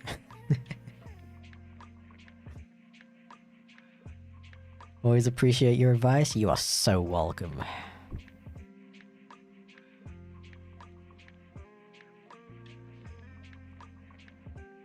It's like the Pokemon franchise has so much potential for cool stories.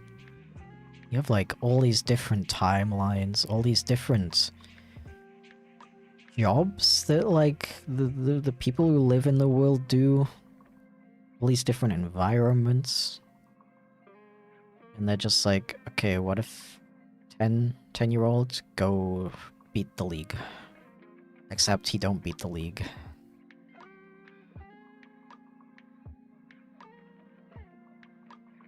I want to see, like, side stories about, like, Pokemon Rangers.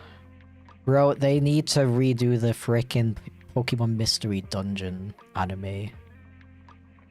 I would watch the hell out of a Pokemon Mystery Dungeon anime. Pokemon, yes. Pokemon!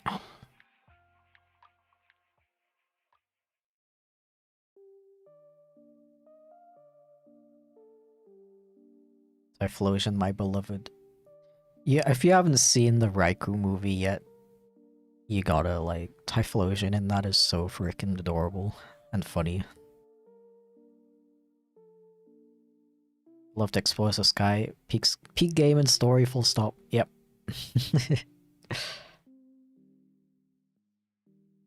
The frickin' Pokemon Explorers of Sky story is like so freaking good. I've been trying to get my partner to play it just because the story is so good. But I need them to experience it.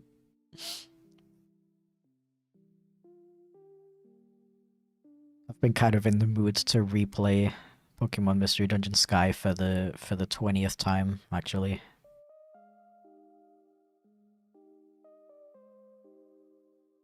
Might see if there's I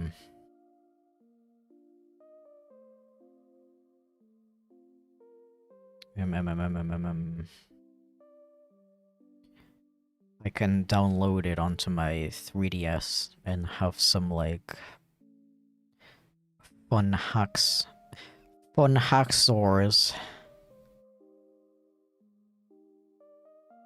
Like I can I want to like play the game as a Sneasel or something.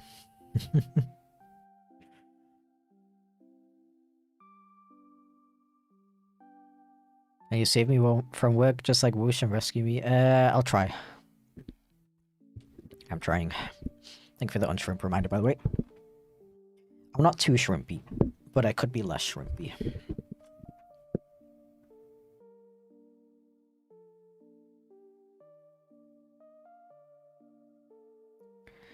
Okay. Unless I'm forgetting something. This dude is colored. Call it in.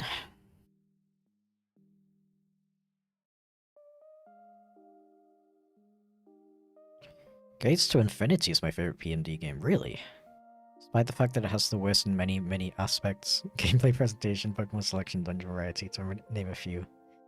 The story, characters, and music are unbelievably good. Yeah, The music in Gates to Infinity, mwah, absolutely beautiful. I thought the story was decent. It just felt a little bit too similar to previous Mystery Dungeon games, I guess. It didn't, like, knock me off my socks like Sky did. But I do think my experience with the game was dampened quite a bit by the gameplay changes they made for no reason. But yeah, freaking beautiful music in that game. That's very true.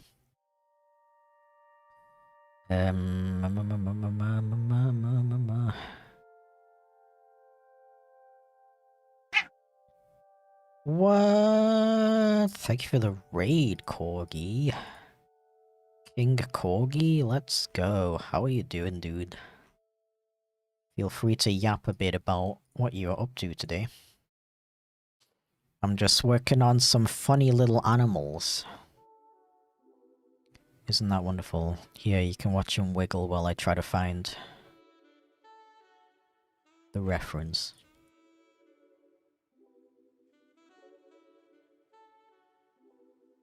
Yup.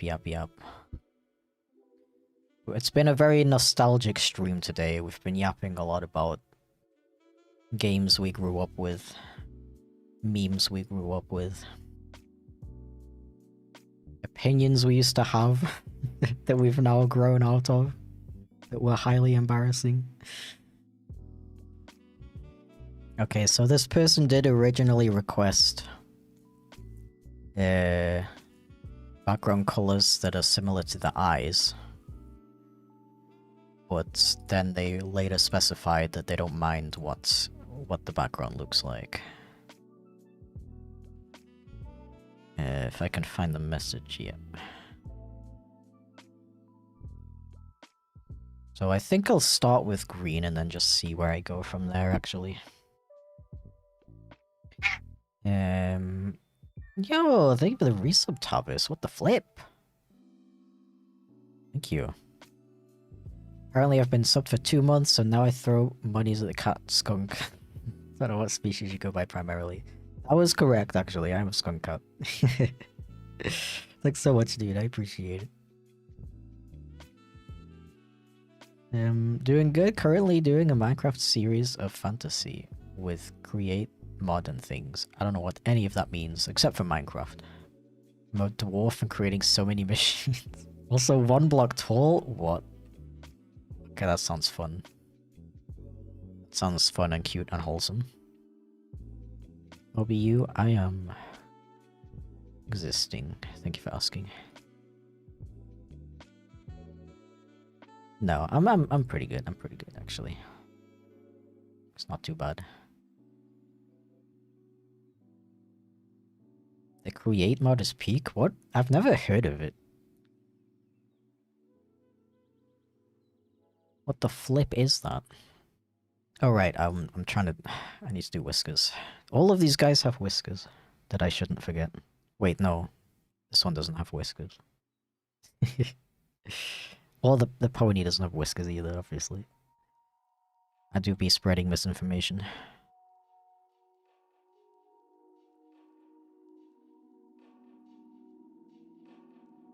That's the wrong brush, isn't it? No, it's not. Okay. Salam.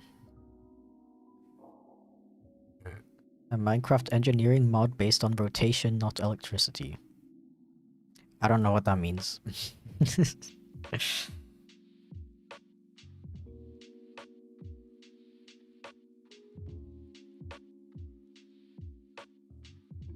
I was just saying, like, half an hour ago that I haven't played Minecraft in years. And the concept of playing it again scares me, because so much has changed since I last played it. I don't know what anything means anymore. You make things spin and you make machine with spin.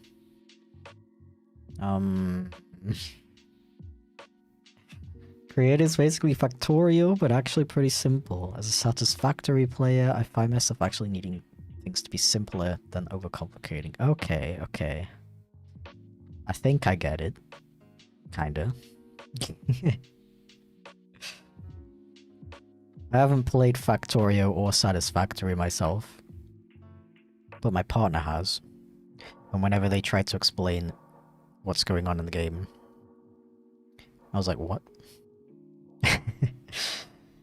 They'd be like, I need oil for my machines, but I have to get it from the iron making device, but I need those to be built in the left side of my factory because otherwise the aliens will attack it. And I'm just sitting there like, yep.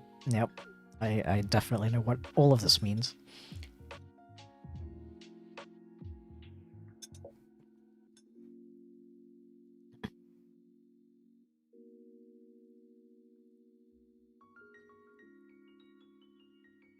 It's really funny because Tekkit mod on Minecraft inspired Factorio. Really? Which inspired Satisfactory and then inspired Create. It all comes full circle.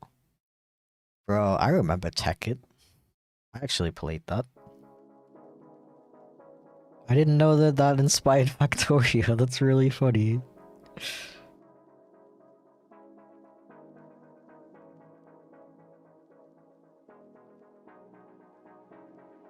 I'm a little bit afraid of Factorio. I don't want to get addicted.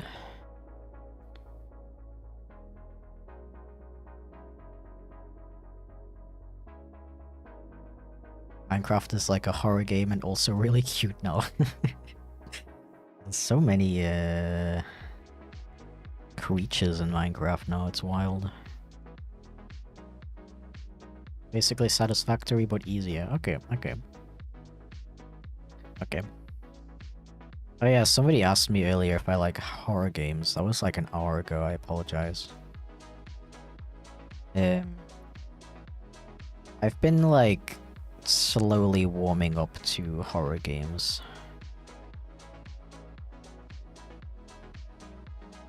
As long as they are like interesting, I guess. I don't like jump scare style horror games. But I have been getting more into like psychological horror. I think that's pretty cool. Or like horror games that have a really good story. That's the kind of thing I can get behind.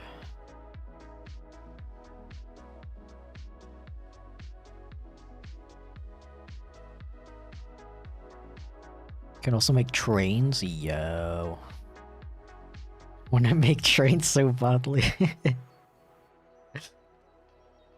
Okay, I didn't realize the Minecraft modding scene was still so alive.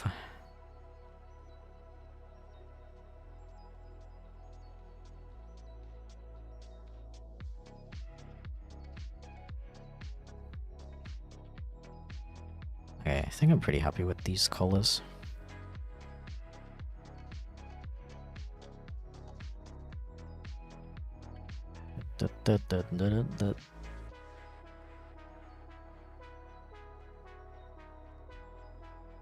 If you like that, you should check out In Sound Mind. We play as a psychologist blaming ourselves for what happened to our patients and learning what happened to each of them. Yeah, that sounds pretty interesting. It also has a talking cat. Bro, I'm sold. Psychological horror is amazing. If you haven't tried Outlast 2, favorite psychological horror of my... Cool, thank you for the recommendation.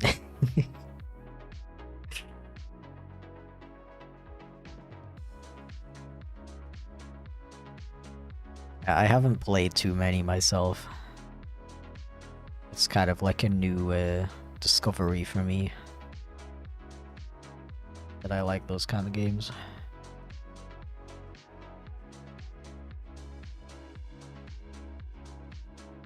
Yeah, I think I'm gonna leave this shade for now.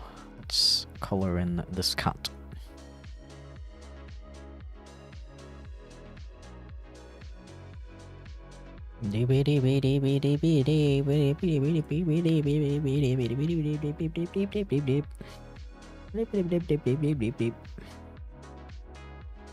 This character is super adorable, by the way.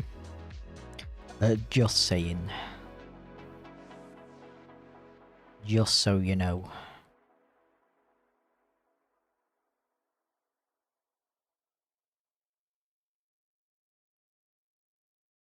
Have you heard of mouthwashing? I have heard of it. I added it to my Steam wishlist. But it's probably gonna be a while till I play it, to be honest.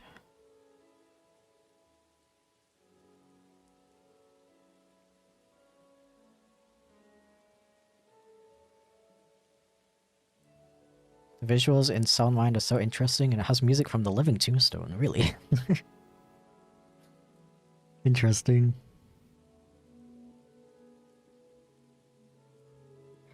Interesting collaboration. I think the game that made me... Okay, I had like 2 games that made me realize that I like that kind of horror game. The first one is a visual novel called Echo. Frickin' love that game. The way the story is told is like insanely good. 3 AM and it's also 30 degrees. Oh my god. Yeah, no worries, dude. Have an excellent rest of your day. Thank you for the raid. Really appreciate it. Mwah. But yeah, I always thought that like Echo was like an outlier. Until my partner actually was streaming a bunch of horror games during the month of October, because of course. And one of those games was No, I'm Not Human. And I just found that game like so intriguing that even after my partner was done playing it, I had to look up like all the endings and like all the different characters you can see. Just in general, like find out more information about this game because it just interested me so much. Like the vibe of it is so cool. So that was kind of like the point where I was like, okay, maybe I do like psychological horror games. Maybe I do like horror games. I think I just don't like horror games that are mostly jump scares. Or honestly like have jump scares in them at all.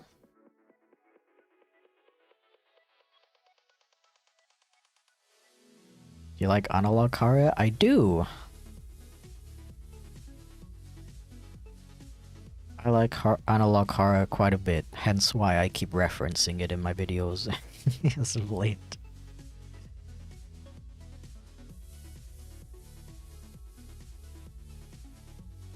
I'm playing this game called Darkwood, but chickened out on the first night, so it's scary.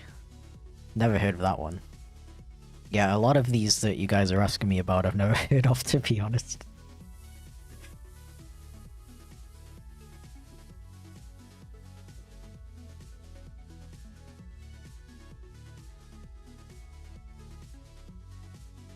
What is your favorite analog horror? Answer carefully. I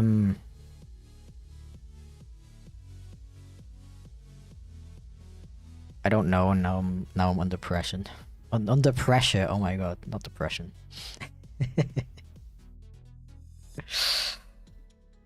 You heard of Lidar? Nope, haven't heard of that one. You gotta understand this epiphany that I had that I might like some horror games. Literally happened last October, so I haven't really had the chance to actually play any other cool games like that. I do know about that game where you walk into like a hallway and there's like anomalies and you have to spot the anomaly. What is that game called? Is it just called Anomaly? No, it's like 8. Something 8.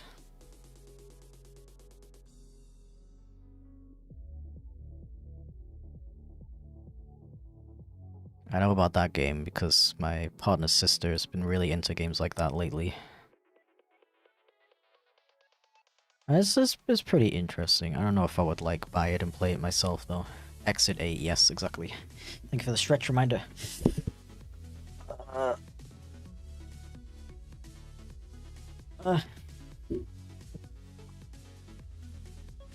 Greylock is cool, also known as Scanner Sombre. Sombre. Let me look it up.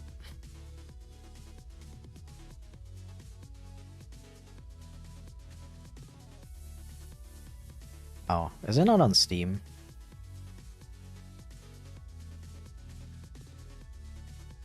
Wee.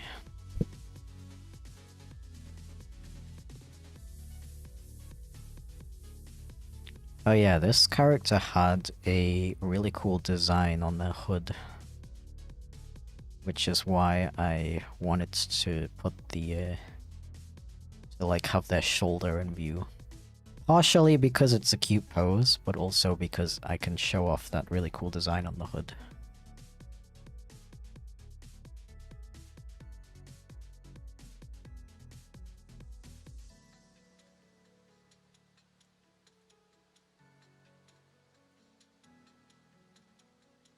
Might be excluded by your preferences. Oh, you know what it might be? A lot of games are banned in Germany.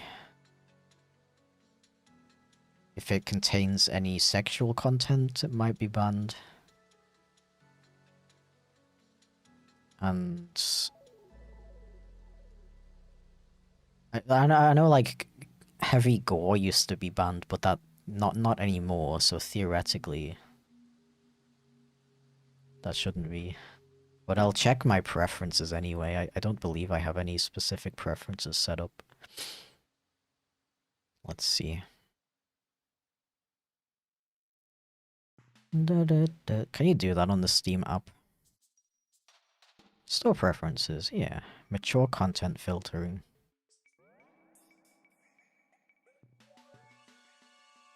Oh.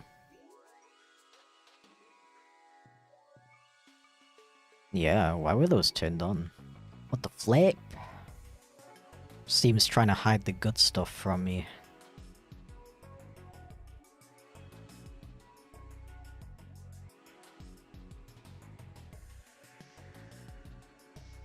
Okay, how do I save it? Or is that just... Okay, it's automatically saved. Okay, now I'll try looking for it.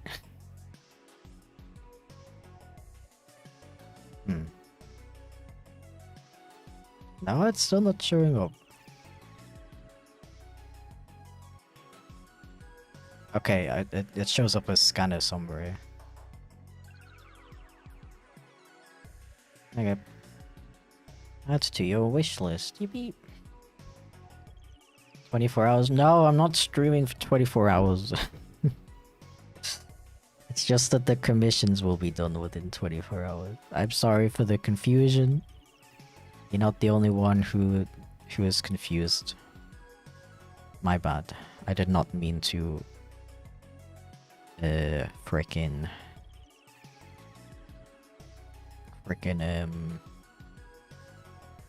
confuse, discombobulate.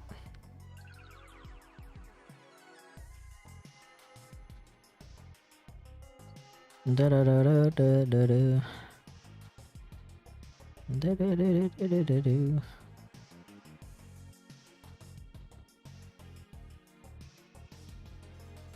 That's too much chip. Wow, I see how it is.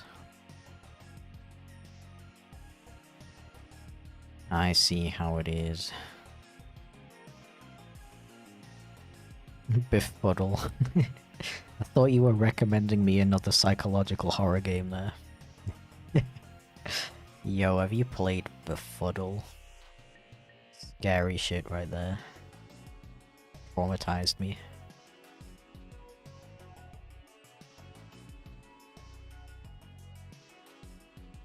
What the hell does discombobulate mean? It means... confuse. To confuse. And there's a meme about it from from this Sherlock TV series. Because he's like in a fight and he's like planning in his head what he's gonna do. And one of the steps is discombobulate. And he says discombobulate and then he slaps the guy on both sides of the head and discombobulates him. Yeah, exactly, Kevin. I was like, bro, I can't be the only person who's seen that meme.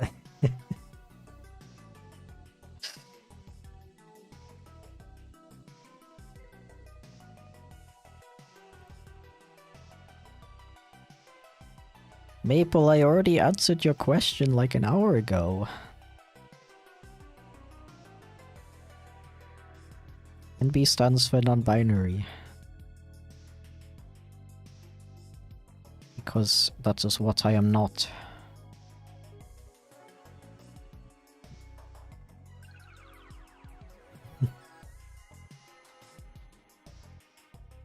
Gumball referenced the discombobulate thing? Really? Oh my god.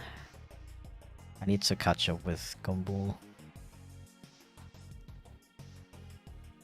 Actual peak show, honestly. Some of the early seasons have a few too many fat jokes, but other than that, peak humor.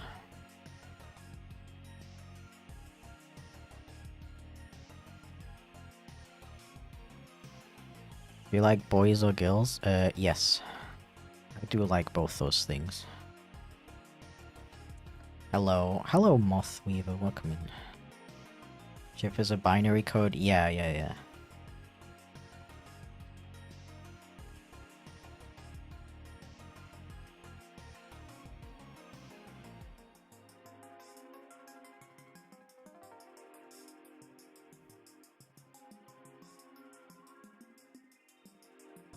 DVD.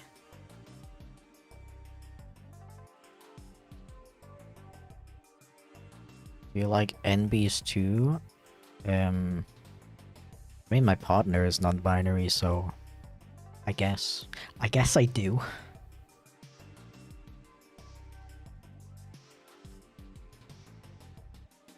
You have the Twitch pronouns extension? I do.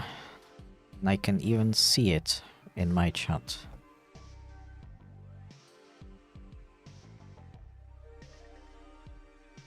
Yet, you know what keeps happening? Like,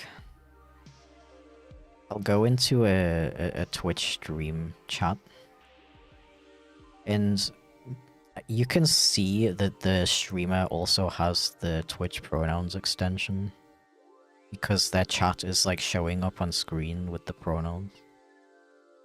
And then they still call me they. I'm like, bruh. What do I have to do to make people stop calling me they?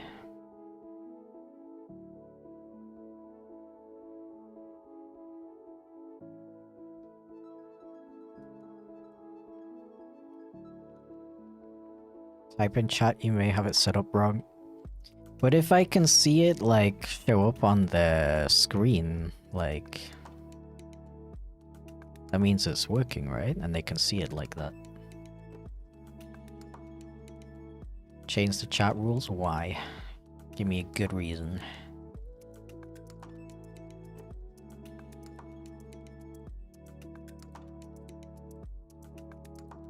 Yeah, but does it say he, it, or he, they on those? It says he, it.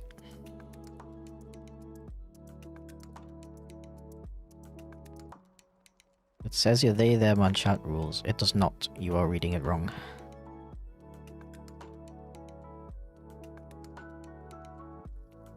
Okay, then people are stupid.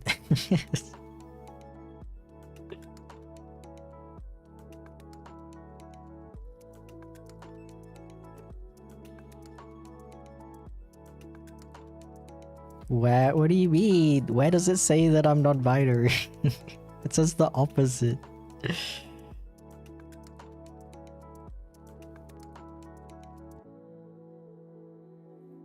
don't even know where the moderation settings. I hate Twitch, it's so confusing. I don't know where anything is. Content community? Is it in community? No. Channel settings, maybe. Stream settings.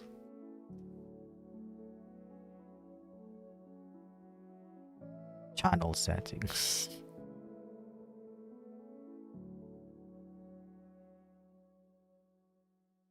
How do you change your... How do you change your chat rules? Community. No. Community? Settings. Mod management? No.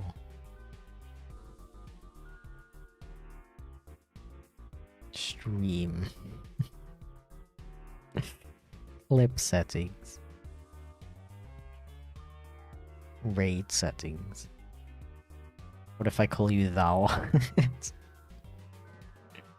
I don't know about that.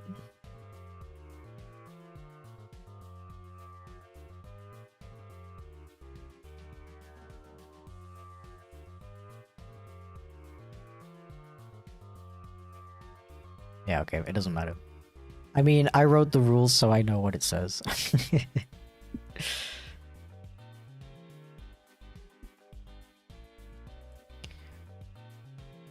Oh.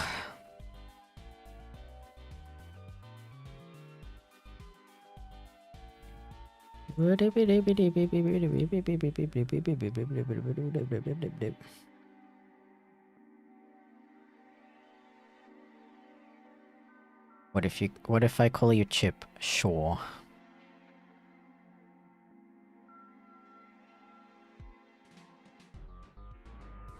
Yeah, I don't know. I'm like...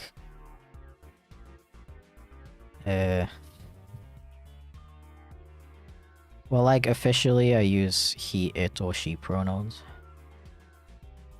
I'm also okay with, neo pronouns, I guess. I just don't really have any that, like, stand out to me as, like, yes, this is me.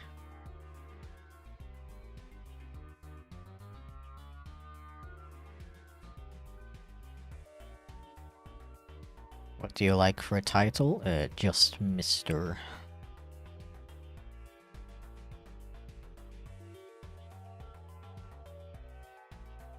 One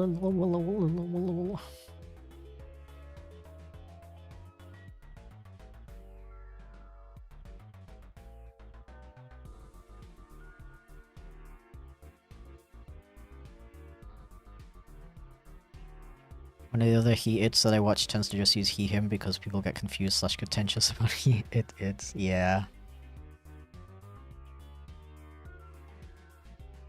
That's a mood.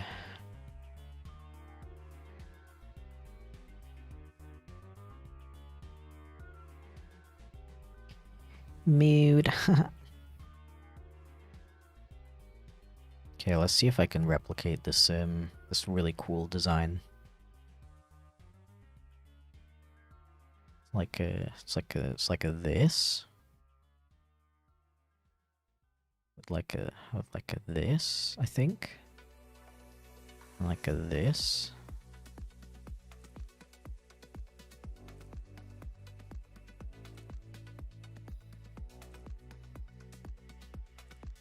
What if I just call people cat or dog? Yes, I don't think anyone would be mad about that.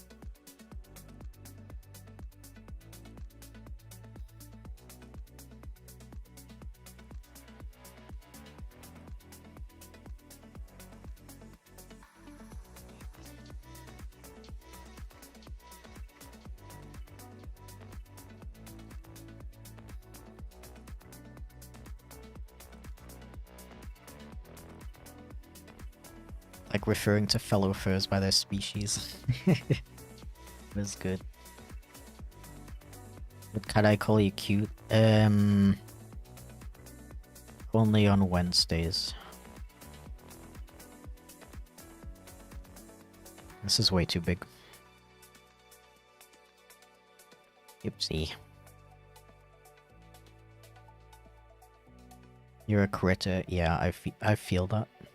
Actually, I feel more creature, to be honest.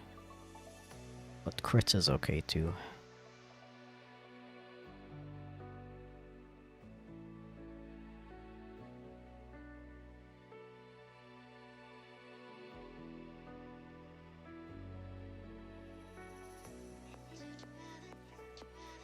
What happens during Wednesdays?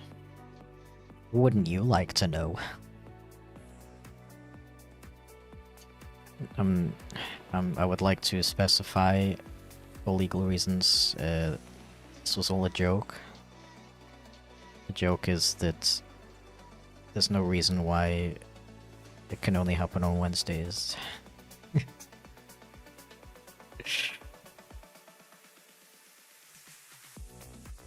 Wouldn't you like to know, weather boy? I love that. I love that one.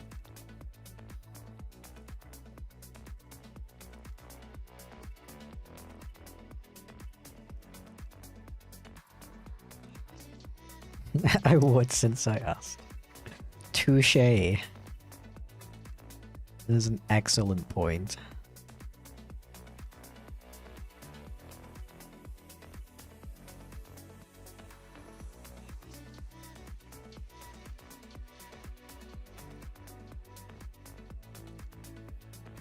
Yeah. Oh right, these are also white. I see, I see, I see. I see you.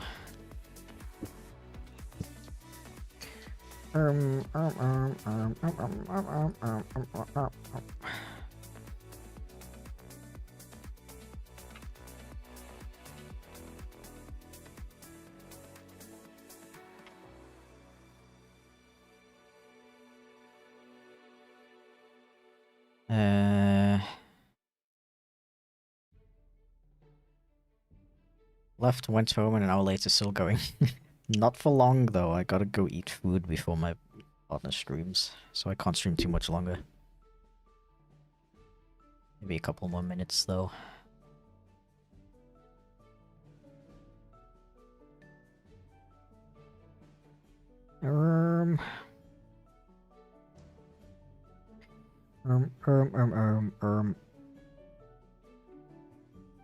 Yeah, games like Five Nights at Freddy's, that's like not my game. Like, that is just jump scares. I mean, to be fair, like, Five Nights has pretty interesting, cool lore, but you don't really get much of that within the game itself, I feel like. To the point where I would be willing to put up with the jump scares.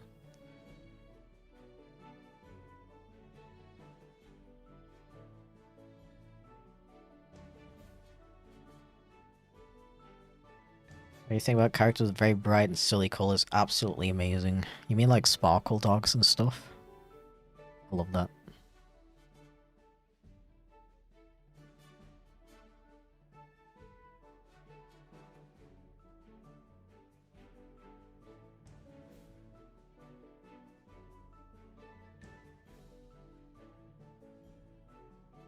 In terms of the whole world of PMD, I would love to be a Riolu, but in my heart I know I'd probably be a Mudkip. I loved doing those quizzes and hoping to get like Skitty. And then it would be like, you are a Psyduck.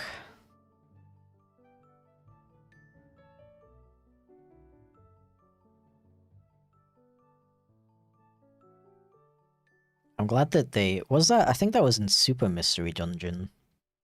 That they changed it so that you can do the quiz, and you can go with the Pokemon that was the answer to the quiz. But you can also change it if you want to. I think that was a really good way to do it. Props to them for that. Okay, Psyduck is cool. Psyduck is cool. Psyduck is very cool. Okay, I think I'm gonna be done for today though, because I do need to eat food and stuff. But yeah, thank you very much for hanging out today.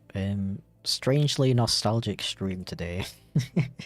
Almost all of our topics were related to like early to mid 2000s. Funnily enough.